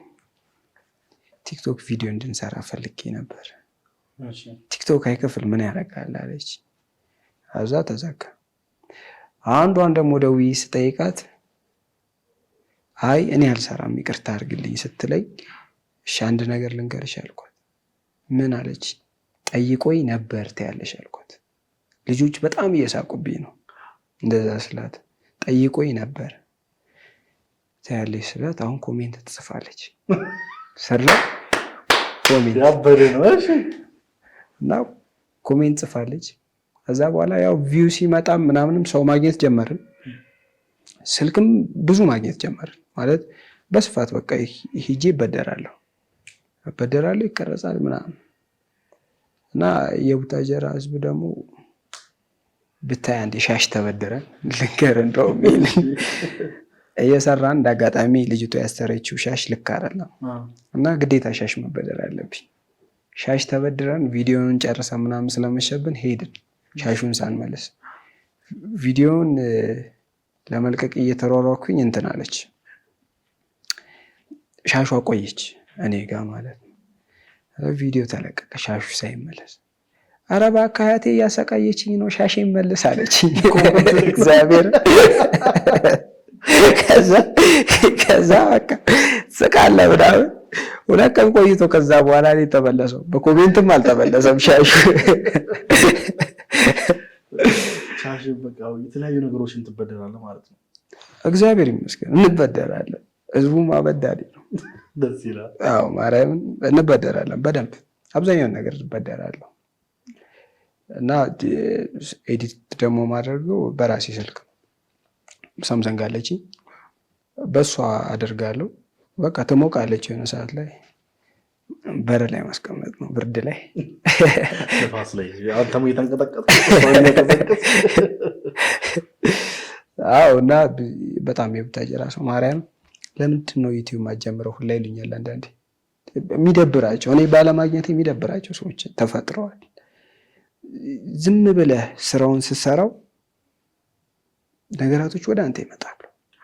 ነገራቶችን ፍለጋ ምናምን ስራህን አቁመህ መሄድ የለብህም። ለምሳሌ ምንም ሳትጀምር አንድ ታዋቂ ቲክቶከር ፈልገህ እባክህ ግባልኝ ቪዲዮ ከምትለው እየሰራህ አንተን አይቶ ቢመጣ ይሻላል። ልትቸገር ትችላለህ። አንዳንድ ሰዎች የሰው ፊት ከባድ ነው ይላሉ። ለምፈልገው ነገር ቀላል ነው። እኔ አሁን ባለውበት ሁኔታ የሰው ጫማ ለሳለሁ ችግር የለብኝም። ምክንያቱም ማደግ እፈልጋለሁ። በቃ ለማደግ ደግሞ ምንም ትሆናለህ። ያንን ደግሞ የሰጠኝ ማለት ያንን ሀሳቤ እንዲያውቅ እንድረዳ ያደረገኝ ደግሞ ድሬዳዋ መሄዴ ነው። ድሬ በጣም የፍቅር ሀገር ነች ሲባል ብዙ ጊዜ ሰምተህ ሊሆን ይችላል። በጣም ነች። እኔ በአንድ ቀን ነው ስለ ድሬ ያወቅኩት። እንደ አጋጣሚ የዶርም ቁልፍ ተወስዷል፣ የለም የወሰዱት ልጆች ጠፍተዋል። እና እኔ ዶርም አልነበረኝም የመጀመሪያ ቀን። አጎቴ ያለ ብያለሁ ቅድም ድሬዳዋ። እና ስልክ ደውላለሁ በቃ አይሰራም የልጆቹ ስልክ እና ማደሪያ የለኝም ማለት ነው። እዛ ከቡታጀራ ደግሞ አብረን ሄድን ልጆች አለን። ትንሽ በገቢም በብዙ ነገር እንለያያለን። በቤተሰብ አቅም ምናምንም ስለምንለያይ ምን ተፈጠረ፣ ልክ ግቢ እስክንደርስ ትኬቱ ምናምን ያስተራችንም አብረን አንድ ላይ ነው የተቆረጠው ትኬቱ ማለት ነው። ግቢ በር ላይ ግን ያው ታውቂያለሽ 2 ልጆች ቀረ። 8ቱ ጅላስ ምናምን በደንብ አላቸው እና በኑሮ ደረጃም ከኛ ሻል ይላሉ። 2 ልጆች ቀረ በሩ ጋር። ከዛ ማደሪያ ነበረም። በቃ ደውላለሁ፣ በሩን አላውቀውም። አጎቴ ስልክ ያነሳ ሄሎ ምናምን ይለኛል። ወይ የት ነህ ፈልጌ እኮ ምናምን ስለው ኤርታሌ ብለህ ተሳፍረን ይለኛል። እኔ ማውቀው ኤርታሌ ያኛውን ነው። እዛ እሱ የሆነች ግሮሰሪ ያለች እሷን ነው ለካ የሚነግረኝ። እዛ ግራ ገባኝ። በቃ ይህ ሰውዬ እንደማላውቅ በጣም ቀለል ያለ ሰው ነው ማለት ያው ድሬዳዋ ላይ ነገራቶችን አቅልለው ነው የሚያዩት። ካለማሰብ አይደለም፣ በጣም ማሰብ አለው፣ ግን ነገራቶችን ቀለል አድርገው ነው የሚያዩት። እና እንደዛ ሲለኝ ግራ ገባኝ በቃ። እና አንድ ስልክ ላይ ስደውል ሎካል ልጅ አለ ለካኛ ዶር አባቴ ቁልፍ አጥቼ ነው አንቺ ጋር ያለ ምናምን ስለው ኧረ እኔ ጋር የለም ምናምን አለኝ። እሺ የት ነህ ምናምን እዚህ ነኝ በዋና ብለው ጣሽ አለኝ። እና በሩን አላውቀውም። በዋና ወጣሁኝ። እዛ ጋር ግን ስደርስ ልጁ ለካ ቤት አናግሯቸው ምናምን ሊያሳድረኝ ነው የመጣው። አያውቀኝም። የመጀመሪያ ቀን ነው እንደገባው ነው የድሬን ፍቅር እንደገባው ነው ያገኘሁት፣ እንደገባው ነው የቀመስኩት። ከዛ ምን ተፈጠረ፣ ሊወስደኝ እሱ መጥቷል፣ አጎቴም ለካ መጥቷል። ከዛ ምርጫ ማለት ነው የት ልደር። ከዛ ሄድን። የባጃጅ ልጁ ነው የከፈለው። እግዚአብሔር አጎቴ ትልቅ ሰው ነው ምናምን፣ ልጁ ግን ከፍሎ ወረደ። በቃ ይሄ ድሬዳዋ ፍቅር ነች የምትለው እኮ ፍቅሩን የምታገኘው በ3 ነው አይደል? ሀገር ማለት ሰው ነው ካልክ እኮ በቃ አንተ ሀገሬ ነህ ማለት ነው። ሀገሬ ጥሩ ነች የምለው በአንተ ነው፣ መጥፎም ነች የምለው በአንተ ነው። እና ያ የድሬዳዋ ልጅ እውነት ነች። በቃ እውነትም ድሬዳዋ የፍቅር ሀገር ነች እንደሚባለው አይደለም። ይሄ ከተነገረኝ በላይ በተግባር የገባው ቀን አየሁኝ። እና እኔ አሁን ድሬ እንደ ራሴ ከተማ ነው ማየት፣ ማርያምን ልክ እንደ ቡታጀራ ማለት ነው። እና አላቅም በእናትህ ድሬዳዋ አወይ መቻቸው እግዚአብሔር ድሬ ተሳቁልኝ። እንደዛ ነው ልል የሚችለው። በጣም ሚዛናዊ እንደሆነ ያደረገችኝ ከተማ ነች ድሬ። የህይወቴን ትክክለኛ መንገድ እንዲጀምር የቤተሰብ ዋጋ፣ የጓደኞች ዋጋ፣ የእያንዳንዱ ሰው ዋጋ እንዲገባኝ ያደረገችኝ ድሬዳዋ ነች። ዋጋ ትሰጣለህ በህይወት። በምን አይነት መንገድ መሰለ? ግቢ ላይ በደንብ እየተሰራው መጣሁኝ። ራሴን በደንብ እየሰራሁኝ እኔ መጣሁት። ከዛ ስመጣ ቡታጀራ ላይ በቃ 3 አይነት ሰው አለ ብዬ አስባለሁ። የሆነ መጽሐፍ ላይ አለ 3 አይነት ሰው አለ። የማህበረሰብ ሰው፣ ራሳችን ውስጥ የምናየው ሰው፣ ድጋሚ ደግሞ የፈጣሪ ሰው። እና የኔ ማህበረሰብ በጣም ለቀቅ የአስፋልት ዳር ልጅ ነኝ ብያለሁ። እና እዛ ሰፈር ሳድግ የተለያዩ ሰዎች ይገባሉ።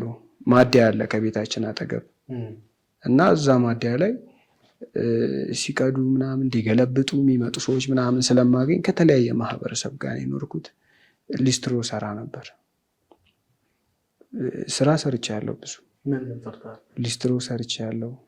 12ኛ ክፍል ስማር እስከ ረፍት ነበር መማረው። ከረፍት በኋላ ወርክ ነኝ በቃ እንጨት ቤት ሰራለሁ። ረፍት ከደረሰ ያው ስራ ነኝ። ለምን ሰራተኛ ሆንኩኝ መሰለህ? ሲስተር ግቢ ነበረች እህቴ ዲላ ዩኒቨርሲቲ ነው የተመረቀችው። ለምለም ትባላለች። በጣም ነው የምወዳት። እና ዲላ ነበር የተማረችው። ያው እናቴ ብቻ ነች እኛ የምታስተምረው ብያለሁ። ጉሊት ነው የምትሰራው። ለእሷ ስለምትልክ እኔንም መቻል ሊከብዳት ይችላል። ከዛ እነዛን ነገሮች ሳስብ ምናምን የሆነች ናይክ ምትል ስሊፐር ጫማ ነበረች።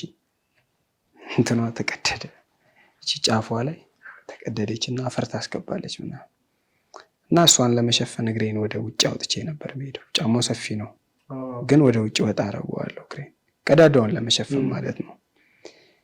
እና ቀዳዳውን ለመሸፈን እንደዛ ምናምን በቃ አሁን ስራ መስራት አለብኝ ብዬ አሰብኩኝ። ፓንት ምናምን ሁላ ቸገረኝ በዛ ሰዓት። ማርያምን በቃ ይቸግረኛል ብለህ የማታስባቸው ነገሮች ይቸግረዋል አንዳንዴ። በጣም ቸገረኝ፣ በቃ ችግር ደበደበኝ ብልህ ይሻላል። ከዛ ስራ መስራት አለብኝ። ይኸውልህ ጓደኞቼ ርቀውኛል፣ ደህና አልለብስም፣ ምንም አላረግም። ብዙ ሰው ርቆኛል፣ ምንም የለኝም። ስትለብስ ብያለሁ፣ ቅድም ነግሬያለሁ። ስትለብስ ብዙ ሰዎች ሊመጡ ይችላሉ ወደ ህይወት። ሲኖር ነው የሆነ ነገር የሚመጣው። ከዛ ምንድን ነው የተፈጠረው? ስራ መስራት አለብኝ በቃ አልኩኝ። እስከ እረፍት እማራለሁ፣ ስራ እሰራለሁ። ከዛ ለሰውየው ፎገርኩት። ቴክኒክ ነው መማሩ አልኩት። እኔ ኖርማል ፕሪፕ ተማሪ ነኝ። ቴክኒክ ነው መማረው። ቴክኒክ ደግሞ አለ ያውቃል ሰውየው እና እስከ 4 ሰዓት ምናምን እንደሚማሩ ያውቃል። እስከ እረፍት ያለችውን ሰዓት እንትን ለማለት ቴክኒክ ነው መማረው። ምን ዲፓርትመንት ነው ምናምን ሲል ዝም ብዬ ነገርኩት ማውቀውን። እዛ ማውቀውን ከነገርኩት በኋላ ቀጥታ ምን ተፈጠረ? በእረፍት ባጥር እወጣለሁ። ይቅርታ ካሜራ ነበር ደግሞ የዛኔ አትልም፣ ብዙ ካሜራ ምናምን ይቀመጥ ነበር ትምህርት ቤት ውስጥ እና ቢገኝ ያው የብዙ ቀን አለብኝ። ቅጣት ገንዘብ ነው እና የብዙ ቀን አለብኝ። እዛ ግዴታ በቃ አማራጭ ስለሌለኝ ህይወትም ስላስገደደች ማለት በጣም ቸግሮኝ አይደለም ግን እናቴን ማገዝ እንዳለብኝ ተሰማኝ። እናቴን ለማገዝ ሳስብ ደግሞ በጣም ተቸገርኩ እና ያጣኋቸውን ነገሮች እደብቃለሁ ማለት ነው፣ አልናገርም ለማንም። ምክንያቱም አንዳንዴ መልሱን ለመስጠት ሰዎች የሚቸገሩ ከሆነ መናገር ልክ አይደለም። እዛ ምን አደረግኩኝ? በቃ ስራ ገባሁኝ። በረፍት ፎርፋለሁ። ከረፍት በኋላ ያሉትን አስተማሪዎች አላውቃቸው 12ኛ ክፍል ላይ እና ተፈታኝ ነኝ። ኢንትራንስ ተጀመረ። በቃ ወርካለሁ ምናምን። ከዛ 5 ሰዓት ነው የምገባው ከስራ። በሰዓት ነው ሰውዬው የሚያስብልን፣ አሪፍ ሰው ነው። እስከ 5 ሰዓት ማታ እሰራለሁ። ለምሳ ወጣለሁ። በረፍት ወጣና እሄዳለሁ ስራ ቦታ። እንደ ዩኒፎርሜ የስራ ልብስ ነች። ጥቁር ስለሆነ ከለሩ የስራ ልብስ ነው። በቃ በዛው ገባበታለሁ። ደብተሬ ምናምን ጥዬ በቃ ስራ ነኝ። ከዛ እሰራለሁ። በቃ ለምሳ ወጣለሁ። በዛው ለምሳ የምትሰጠን 50 ብር ነበረች። ለእኔ የምትሰጠኝ 50 ብር ነበረች። እሷም በቃ እቀረቅራለሁ፣ አስቀምጣለሁ። እና ምን አደረኩኝ? የሆነ ታይም ላይ በደንብ በሰዓት ስለሚያስብልን አሪፍ ብር ነው የሚሰጠን። ዶሮ ገዛለሁ፣ ዝም ብዬ እሰራለሁ፣ ዶሮ ገዛለሁ፣ እሰራለሁ፣ ዶሮ ገዛለሁ። ከዛ ዶሮዎቹን ከገዛሁ በኋላ ልብስ መግዛት እንዳለብኝ ተሰማኝ። ሰው ርቆኛል ምናምን፣ ጓደኞቼ ክላስ ጓደኞቼ ከኔ ጋር ነው እና የምትገርም ቱታ፣ ያው የአሪፍ ልጆች የሚለብሱ ቱታ ነው ትምህርት ቤት አትልም፣ ጥቁር ቱታ። እኔ ጥቁር ቱታ ገዛሁኝ፣ የምትገርም። ከዛ ከላይ በቃ እብድ አልኩኝ፣ ጽድት አልኩኝ። ከዛ ጫማ ገዛሁኝ፣ አትም ሽፍን ገዛሁኝ፣ ያቺ ቀዳዳዋን ቀየርኩኝ። ኦኬ። ትምህርት ቤት ሁሌ ያቺን ቀዳዳ ያረክ ነበር የምትሄደው? አዎ። ከዛ 12ኛ ክፍል ላይ 12 የሚገርም ደግሞ እስከሆነ ጊዜ አጎቴ ነበር እንትን የሚለኝ የሚያግዘኝ ምናምን። ብዙ እንዲህ አላጣም ነበር። አጎቴ ሲያገባ ነው በጣም ማጣት የጀመርኩት። ከዛ በቃ ሽፍን ጫማ ምናምን ገዛሁኝ። አንዱ ጅላስ መጥቶ ሚኪ የእንፎርፋ ዛሬ አለኝ። ስትለብስ አብሮ የሚፎርፉላ ታገኛለህ። እንደዛ ሲለኝ በቃ ቀድሜ ስለ ዓለም እየተረዳው መጥቶኝ ማርያምን እየገባኝ መጣ። ከዛ በቃ ልብስ በቃ ሰግጬ ምናምን አሁን ይህ ስራ በጣም እያደከመኝ ስለሆነ ስልክ ልግዛ አልኩኝ። ጠቅጠቋ ነበረች። ስራ ልገባ ከአንድ ቀን በፊት ሽንት ቤት ገባችብኝ። የማዘር ነበረች። ከዛ ማዘር አስቸግሬያት ወሰድኩባት ምናምን። ሻኖ ቤት ገባች። እስማድል ነበረች፣ ክዳን አልነበራትም ጀርባ። እዛ በቃ ሻኖ ቤት ገባች። ከዛ በኋላ በቃ ሰውዬው ዶሮቹም አሉ ምናምን እሱን አበላቸዋለሁ ይወልዳሉ ምናምን እንቁላሌን ይሸጣለሁ ምናምን። አሁን ስራ ባቆምስ አልኩኝ። 1 ሳምንት ልስራና ስልክ ገዛለሁ ብዬ አሰብኩኝ። 1 ሳምንት ሰርቼ በቃ ሙሉ ማለት ራሴን ለቀቅ ለማድረግ ማለት ነው። ከዛ ኮሮና መጣች። ኮሮና ስትመጣ ትምህርትም ተዘጋ። ትምህርት ሲዘጋ ምን አሰብኩኝ፣ በቃ በቃ ወድቃለሁ በእርግጠኝነት አልተማርኩም ምናምን። ምንም ማውቀው ታሪክ ከረፍት በኋላ ስላሉት ትምህርቶች ማውቀው ታሪክ የለም። እና ምን አሰብኩኝ፣ በቃ ልወድቅ ስለምችል ባጃጅ መገዛበት ላጠራቅም አልኩኝ። ከዛ ዝም ብለን በቃ ማጠራቀም ጀመርኩኝ። ስልክ ገዝቼ ከዛኛው ቤት ወጣሁኝ። እስከ 5 ሰዓት ከማመሽበት ቤት ስልክ ገዛሁኝና ወጣሁኝ። ከዛ ሌላ ሰው ጋር መስራት ጀመርኩኝ። ከሰውየው ቤት ደግሞ የወጡ ልጆች በጣም ይፈለጋሉ። በጣም የሚገርም የፈርኒቸር እቃ ምናምን የሚሰራው እሱ ነው ከተማ ውስጥ። ከዛ እያልን ቀጠልን ምናምን። እግዚአብሔር ይመስገን አለፍኩኝ። ትምህርት እንዴት እንዳለፍኩ አላውቅም። አለፍኩኝ። ማትስን 67 አመጣሁት። ሶሻል ተማሪ ነኝ። 67? አዎ ማርያም እኔ አላውቅም አንድ ሰራው እግዚአብሔርን እኔ አይደለሁም። እኔ ወፍ ቀለም ደፍቻለሁ የዛኔ። በቃ የሆነ ታይም ላይ አሪፍ ነበርኩኝ። ከሆነ ጊዜ በኋላ ግን ቀለም ደፍቻለሁ በቃ ወፍ።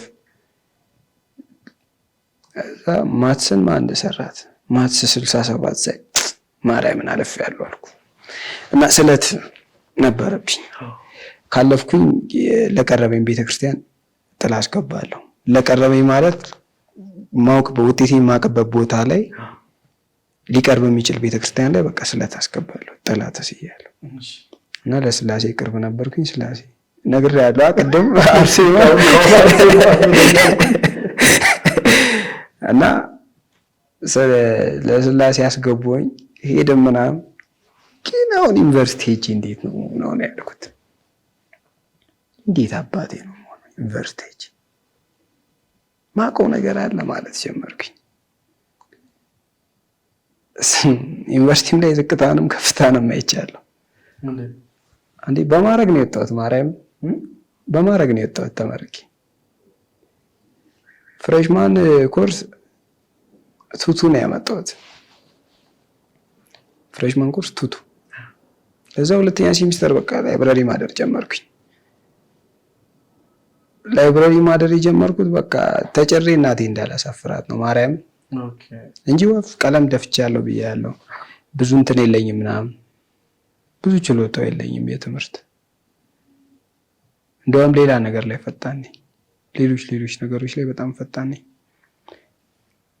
ዘይድን ግቢ ምናምን እኔ ስነ ጽሁፍን በጣም ስለምወድ ከ2005 ጀምሮ ብሔር ብሔረሰቦች ምናምን ላይ አቀርብ ነበር። ሊትሬቸር ተማርኩኝ፣ ስነ ጽሁፍ ተማርኩኝ። ስነ ጽሁፍ ስማር የመጀመሪያውን ሴሚስተር 39 አመጣሁኝ። ቱቱ ያመጣው ልጅ 39 አመጣ። እዛ ክብ ቱቦ ተሸልሜያለሁ። ስጨርስ የማዕረግ ተመራቂ ተብዬ ተጠራ። ገረመኝ። እግዚአብሔር ዩኒቨርሲቲ ያለክ ማን ነበር ሰፖርት የሚያደርገን? ከአንደኛ ዓመት እስከ 4ኛ ዓመት 500 ብር ነበር የሚላክልኝ ቤት። በ500 ብር ዩኒቨርሲቲ ጨረስከው? እግዚአብሔርን አንደኛ ዓመት ላይ ሀብታም ነበርኩኝ። ሰውን ላጋብዝ ነበር 5 ቁርስ ይላክ። 2ኛ ዓመት ላይ ሳሙና 10 ብር ነበር አንደኛ ዓመት ላይ። 2ኛ 3ኛ ዓመት ላይ ግን 50 ብር ምናምን። ኑሮ ከባድ። ከዛ ምን አደርጋለሁ መሰለሽ? ጓደኞቼን ቡና ጋብዛለሁ፣ ከፍላለሁ። 10ኑንም ከፍዬ ነው የምሄደው። አውቄ ለራሴ ብዬ እኮ ነው። እነሱ ልጠቅማቸው ምናምን ፈልጌ አይደለም። እንደማይኖረኝ አውቃለሁ ከ3 ቀን ከ4 ቀን በኋላ። ስለዚህ ድሬ ላይ ደግሞ በሻምፖ ነው የምትታጠበው ምናምን። ሻምፖዬን ሳሙናዬን ምናምን ከገዛሁኝ በኋላ ያለችውን ብር ድምጥማጧን ነው ማጠፋት። ቢቀረኝ 250 ብር 200 ብር ነው። እዛ እሷን ለነሱ በቃ ቡናም ሲባል ምናምን ነገ እሱ እየከፈለ ምናምን ስለሚባል እጠጣለሁ፣ አላፍርም ምናምን ሼም አይዘኝም ምናምን እና ያችን 500 ብር እያብቃቃን እስከ 4ኛ ዓመት በጣም ከባድ ነው። እግዚአብሔር ምግብ 80 ብር ገባ። ውጭ አይታሰብ ካፌ አልዘልም፣ ከና ካፌ አይዘለልም። የማይሆነው እንደውም በጊዜ እንገባለን ምግብ እንዳይበላሽብን ምናምን ብለን መጨረሻ ላይ ሲሆን ትንሽ ጥሩ አይደለም ምግቡ እና ካፌ እንገባለን። በቃ በ500 ብር ምናምን እየተማርኩኝ ስወጣ ህይወትን እውነት ማርያምን ህይወት እየገባችኝ የመጣሁት ሰዎች ለምሳሌ የሰው ልጅ ላይፍ ኮች አያስፈልገው። ራሷ ላይፍ ኮች ነች፣ ራሷ ህይወት አሰልጣኝ ነች። በቃ ትሰራሃለች፣ አንተ ማርያም ታበስልሃለች። ስለ እንትን እያልኩኝ አይደለም፣ ነገርየውን እየተቃወምኩኝ ሳይሆን እንዴት ነው ላይፍ ኮቾች እኮ የሆነን ሰው ህይወት አይደል አምጥተው እንትን የሚሉ የሆነ ሰው የህይወት ተሞክሮ ይጠቅማል ብሎ አይደል እንትን የሚሉት ነገራቶች ናቸው። አንተ የሚያበስሉ ነገራቶች ናቸው አንተ የሚያበቁ ነገር ያለው ድሬዳዋ ሚዛናዊ እንደሆን ካረጉኝ ከተሞች የሰው ልጅ ለምሳሌ የሰው ልጅ መጥፎ ነው የሚል ነገር ይነሳል። የሰው ልጅ መጥፎ አይደለም፣ ከሆነበት ከተደረገው አንፃር ነው መጥፎ ሊሆን የሚችለው እና እከሌ መጥፎ ነው ስትል ሚዛናዊ በጣም ትሆናለህ። ማርያምን የሆነ አካል እንዲህ መጥፎ ነው አይደለም፣ ልክ አይደለም። እንደዛ የሚባሉት ነገሮች በጠቅላላ ልክ አይደለም።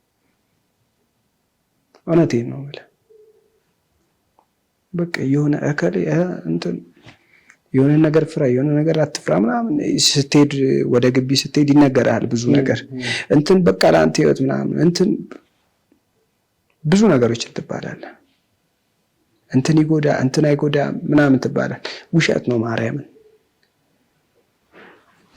ባላንስ እንድታረግ ያደርጋል። ማየት የምታስብ ከሆነ ጭንቅላት ካለህ ማንም አይደለም ይጎዳ።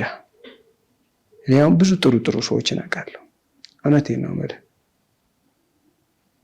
ብዙ አሁን እንዲህ ቦታ ምናምን ብጠቅስልህ በቃ በጣም ሲሄድ ያልተነገረኝ ማለት ሲሄድ ያልተነገረኝ ማንነት ራሴ አይቼው ተመሬበት ገብቶኝ በምሰራቸው ስራዎች አሁን በጣም ሚዛናዊ ለመሆን እሞክራለሁ። በጣም ያ ነገር በጣም ጠቅሞኛል።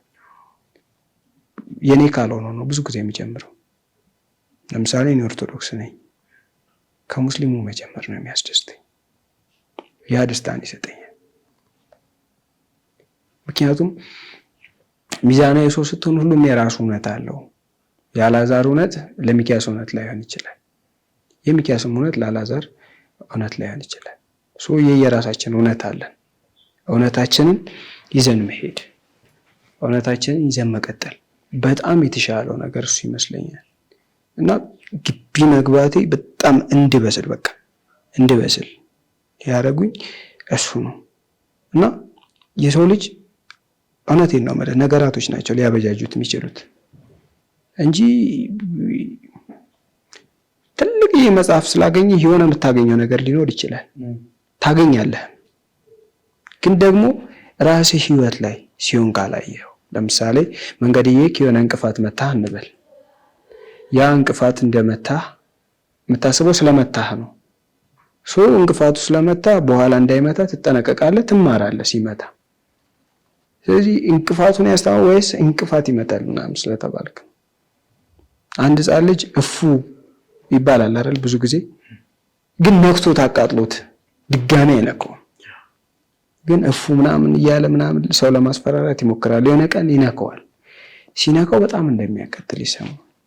ከዛ በኋላ ድጋሜ ያንን ነገር አያደርገውም። እና ህይወት ሲሆንብን ነገሩ ሲደረግብን ላያችን ላይ ሲሆን የምንረዳው ነገር ነው እንጂ እኔ ነበር ግቢ ያለው አንዳንድ ትምህርቶችን ነበር ላይፍ ኮቾች የሚያስተምሩት ምናምን ትወስዳለህ። የሚጠቅምህን ማለት ስለ ሰዎች ስትሰማ የሆነ የምትማረው ነገር አለ። ግን እንደ ህይወት አያስተምርህም። እንደኖርክበት ሁኔታ ያንተን ጫማ ምቾት እኮ የምታውቀው አንተ ብቻ ነው።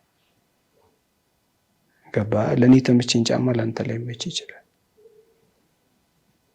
እና በዛ አላምንም እኔ ከና የሰው ልጅ ራሱ የሚሰራው ራሱ ነው ብዬ ነው ማምነው።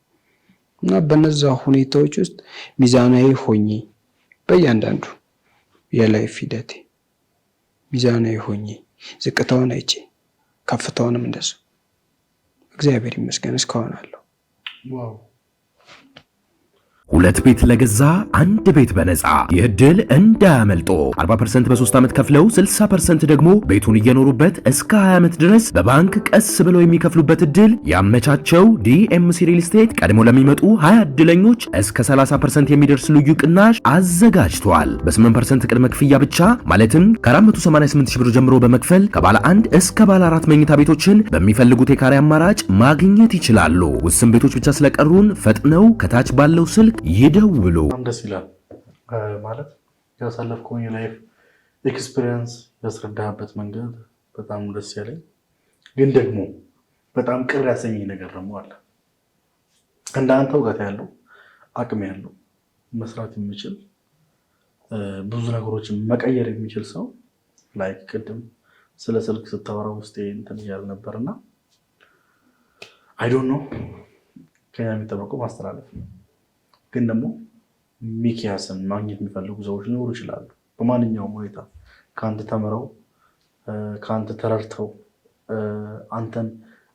ከአንተ ሀሳብ ፈልገው የተለያዩ ሰዎች አሉ እና አንተ ማግኘት የሚፈልጉ ሰዎች ከሚመለከቱ ስልክ ቁጥር ቢደውሉ ያገኘዋል ብዬ አስባለሁ። አዎ ያገኛል።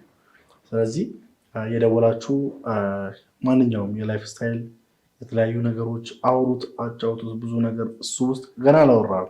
አይ ቲንክ ብዙ ይቀራል እና አውሩት። ከሱ ብዙ ነገር ትማራላችሁ ብዬ አስባለሁ።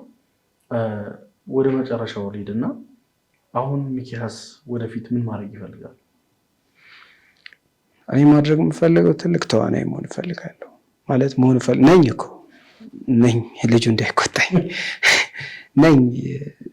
ግን በቃ ሀገሬን ማስጠራ ሰው እንደመሆን አስባለሁ። በፊልም ኢንዱስትሪ ማለት ነው። ሀገሬን እንደማስጠራ እርግጠኛ ነኝ።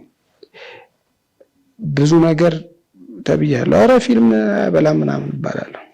ማለት ፊልም የሚሰሩ ሰዎች እኮ እንትን እየሰሩ ነው ምናምን ተብያለሁ። በእኔ መንገድ ደግሞ አደርገዋለሁ እና መሆንም ስፈልግ እስከ ጥግ ነው የምፈልገው። ለዛ ነገር በጣም ነው የምወደው።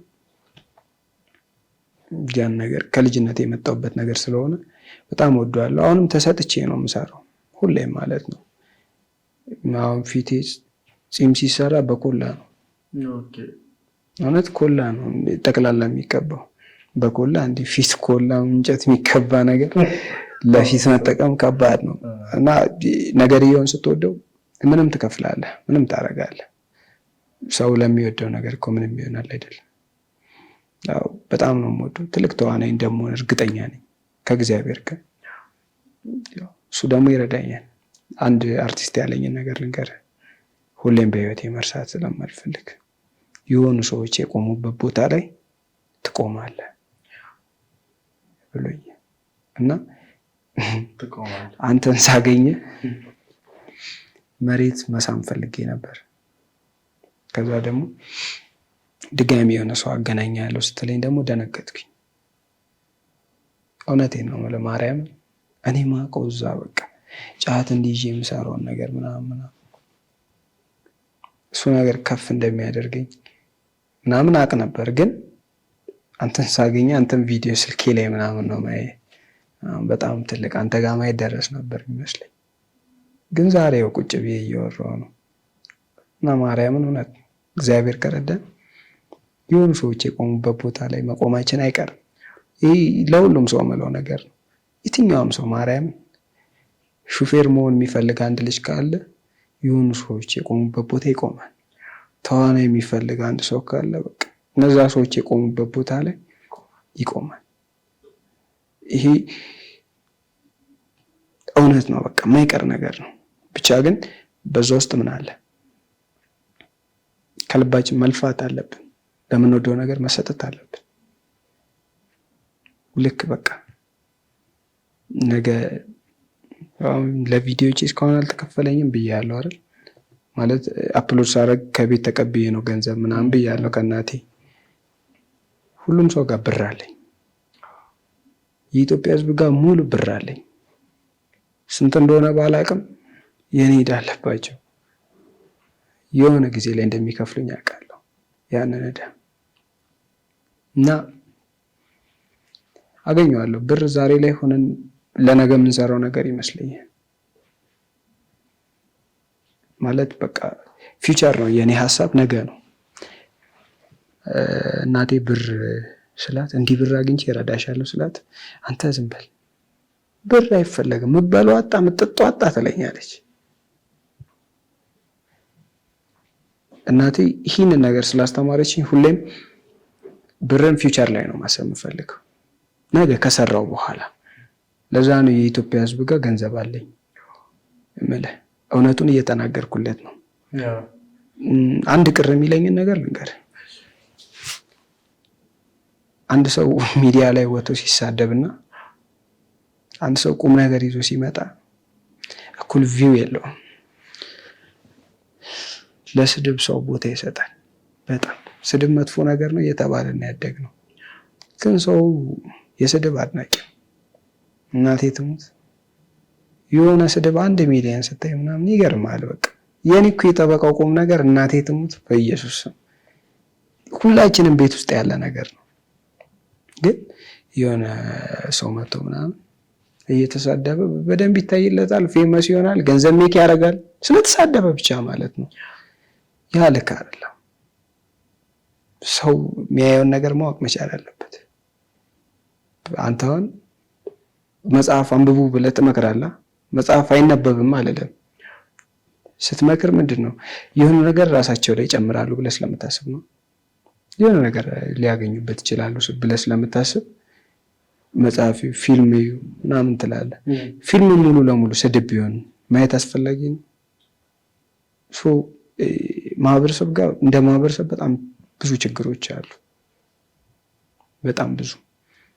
ለስድብ ቦታ አለ። የስድብ አድናቂ ነው፣ ቁም ነገር አይፈልግም።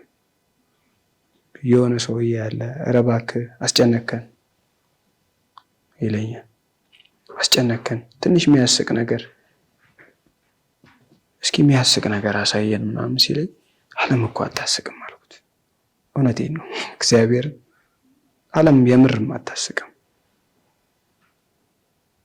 በቃ ጨለምተኛ ሆኜ አይደለም፣ ብዙ ተስፋ አለኝ። ነገ መደሰት የምፈልግባቸው ምናምን ነገሮች አሉ። ግን የምር መሆን የምትፈልገውን ነገር ባልሆኑ ሰዎች ስትነጠቅ ያናድዳል። እንደውም ዲያሎጉ በልጠኝ አይደለም ጠልፈኸኝ ነው ይላል የሆነ ቪዲዮ ላይ። እና ሰው የሚያየውን ነገር ቢመርጥ ደስ ይለኛል። እግዚአብሔርን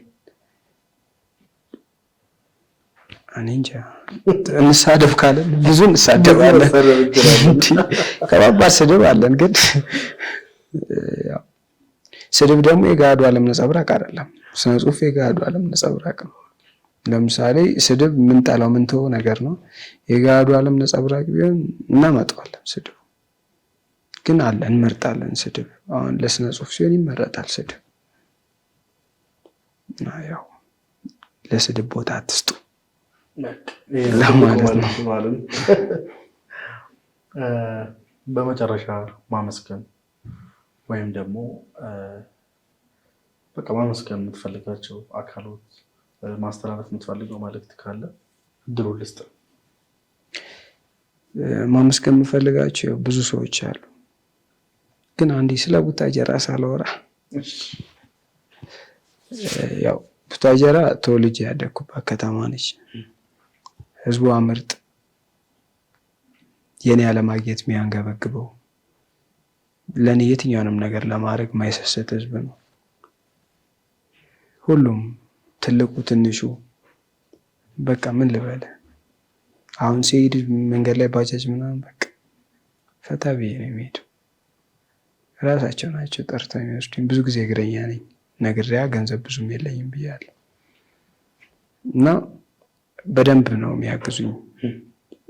በቃ ለኔ ቡታጀራ ሰው ያለባት ከተማ ነች። ሰው የሚሸት ሰው ያለባት ከተማ ነች እና የቡታጀራን ህዝብ እግዚአብሔር በትልቁ ይስጥልኝ። በቃ እኔ እንጃ ወርቅ ይዝነብ ቡታጀራ ላይ እግዚአብሔርን በጣም በቃ ለብዙዎች የሚተርፍ ህዝብ ነው። ብቻ እግዚአብሔር ስጣቸው። በጣም ነው የማመሰግነው ቡታጀራን። እኔ እንጃ ግን አሁን ማመስገን ካለብኝ አብሪሽ ግሬስ ፋሚሊ በጣም ነው የማመሰግነው። 2000 ፎሎወር ባለኝ ሰዓት ሪፖስት ያደርግልኝ ነበር። ሪፖስት ያደርጋ አይዞህ በርታ እኔ ምንም የሌለው እየተባልኩኝ፣ እሱም ባክግራውንዱ ቲክቶክ ነው። በቲክቶክ መንገድ ነው የመጣው እና ገንዘብ የለው ምናምን እየተባለ ይሄ ስለዛ ነገር ግንዛቤ በሌለ ሰዓት ነው አብሪሽ መስራት የጀመረው ቲክቶክ እና በቃ ከጎኔ ሆኖ ያበረታታኝ አግዛለሁ አይዞህ ምናምን በቃ ያ ደግሞ ከምንም በላይ ነው፣ ከገንዘብም ከሁሉም ነገር በላይ ነው። አይዞህ ከጎን ነኝ ምናምን እያለ ይኸው እዚች ጋር እንድቀመጥ ብርታት ሆኖኛል። ብሩኬን በጣም ነው የማመሰግነው። ብሩኬ በቃ ሁላ ፌመስ ሰዎችን ያወራልኛል እና ፌመሶችን እያወራ ምናምን እንዳገኛቸው መንገድ ይከፍትልኛል። በብዙ ነገር ከጎኔ ለመሆን ይሞክራል። በጣም ነው ብሩኬ የማመሰግነው። እናቴና እህቴ ነገን አይተው ማለት መጠበቅ ራሱ ነገ እንዲህ ይሆናል ብሎ ማሰብ ትልቅ ነገር ነው። እናቴ ነገን ለማየት ሁሌ ስለምትጓጓ በጣም ነው የማመሰግነው። እህቴ በጣም ከጎኔ ነች። ፕላስ ደግሞ ከፌመስ ሰዎች ጋር ስሰራ ምን ትለኛለች፣ መስራት እኮ አልነበረብህም አንተ ታደርገዋለህ ጎበዝ ነህ ምናምን ትለኛለች እና እሷም በጣም ብርታቴ ነች። እኔ ጓደኞቼ አሉ የሚቀርጹኝ ብዙ ናቸው ካሜራማኖች፣ ሳገኝ ይዤ እሄዳለሁ ነው ካሜራማን እና ድጋሚ ደግሞ ቤትሻ የምትባል ልጅ አለች። በጣም በብዙ ነገር ከጎኔ ነበረች። 2000 ፎሎወር እያለኝም እስካሁን በብዙ ነገር ቪዲዮዎች ላይ ምናልባት ሲጋራ ማጨስ ከሆነ ገንዘብ ላልይዝ ይችላሉ። እሷ ነች የምታወጣው የእነሱን ወጪዎች ምናምንና እሷንም በጣም አመሰግናለሁ። አንተ ደግሞ እግዚአብሔር ይስጥ ማለት በጣም አመሰግናለሁ። ማርያምን ከልቤ ነው። ትንሽነቴ ምናምን አይደለም ያየው። በቃ እዚህ ስመጣ ፎቶቼ ነው የመጣሁት። ይሄ ፎቶት በቃ ኢንተርቪው ሊደረግ ነው ምናምን ፖድካስት እያልኩኝ እውነት ለብዙ ሰው ነው ያልኩት። እውነቱን ለመናገር ቢያንስ ከ10 ሰው በላይ ብያለሁ። ማለት በቃ እየተጠጋው እንደሆነ ስለሚሰማኝ ማለት ነው። ወደዛ ቦታ ትቆማለህ የተባልኩበት ቦታ አለ። ወደሱ እየሄድኩኝ እንደሆነ ስለሚሰማኝ አንተንም በጣም ነው የማመሰግንህ። ማለት ያለኝ ነገር ላይ ብዙ ነገር እንደጨመርክልኝ ነው የሚሰማኝ እና ክበርልኝ። በጣም አመሰግናለሁ። መብራን ካሰብክበት አድርሰ በጣም ነው የማመሰግነው የኔ አባት እና ብቻ ያው ብዙ ሰዎች አሉ ማመስገን ያለባቸው፣ ግን የቡታጀራ ህዝብ በጣም አመሰግናለሁ። እግዚአብሔር ስጥልኝ። ከጎኔ ናቸው፣ ወደፊትም ከጎኔ ይሆናሉ። እግዚአብሔር ትልቅ አቅም ሰጥቶኝ ደግሞ እነሱን ማስጠራበት አቅም ሰጥቶኝ ትልቅ ደረጃ ላይ ምናምን ደርሼ እንደማስጠራቸው እርግጠኛ ነኝ እና ከጎኔ ለነበራችሁ ስልክ የሚሰጡኝ ልጆች አሉ፣ 3 ልጆች ሁላቸውም ስልክ ያበድሩኛል ምናምንና እግዚአብሔር ይስጥልኝ። እስከዛሬ አመስግኛችሁ አላውቅም። 100,000 የገባው ቀን ጠዋት ሁሉም ጋር ደውያለሁ። በእናንተ ነው ድልድይ ናችሁ ብያችኋለሁ እና እነሱንም በጣም አመሰግናለሁ። ብቻ እስከዛሬ እኔ የሚባል ነገር የለም ብያለሁ። እኔ ውስጥ የብዙ ሰው አሻራ አለ። እንዲህ ስታየኝ ሚኪያስ ነው በቃ፣ ግን ሚኪያስ ውስጥ የብዙ ሰው እጅ አለ፣ የብዙ ሰው አሻራ አለ እና እግዚአብሔር በትልቁ ለሁላችሁ የሚስጥልኝ። ትልቅ ቦታ ደርሼ ደግሞ አስጠራችኋለሁ። አይካን በጣም ደስ ይላል። እኔም በጣም አድርጌ አመሰግናለሁ። ጥሬን አክብረህ ስለመጣህ፣ ይሄ ሁሉ ኪሎ ሜትር አቋርጠህ ስለመጣህ ከልብ አመሰግናለሁ። እግዚአብሔር ያክብረልኝ ማለት ፈልጋለሁ። ውድ የመድኃኒት ዩቲዩብ ተከታታዮች የዛሬው በጣም ደስ የሚል ጣፋጭ ማለት በቃ እስከዛሬ ካቀረብኳቸው ሰዎች የሆነ ነፍስ ያለው ነገር ዛሬ ሰምቻለሁ። እናንተም እንደሰማችሁ አልጠራጠርም። በቀጣይ በአሪፍና አዝናኝ ቆንጆ ቆይታ እስከምንገናኝ የዛሬ ጋብቻ ፕሮግራማችን ይመስላል። ይመቻችሁ ባይ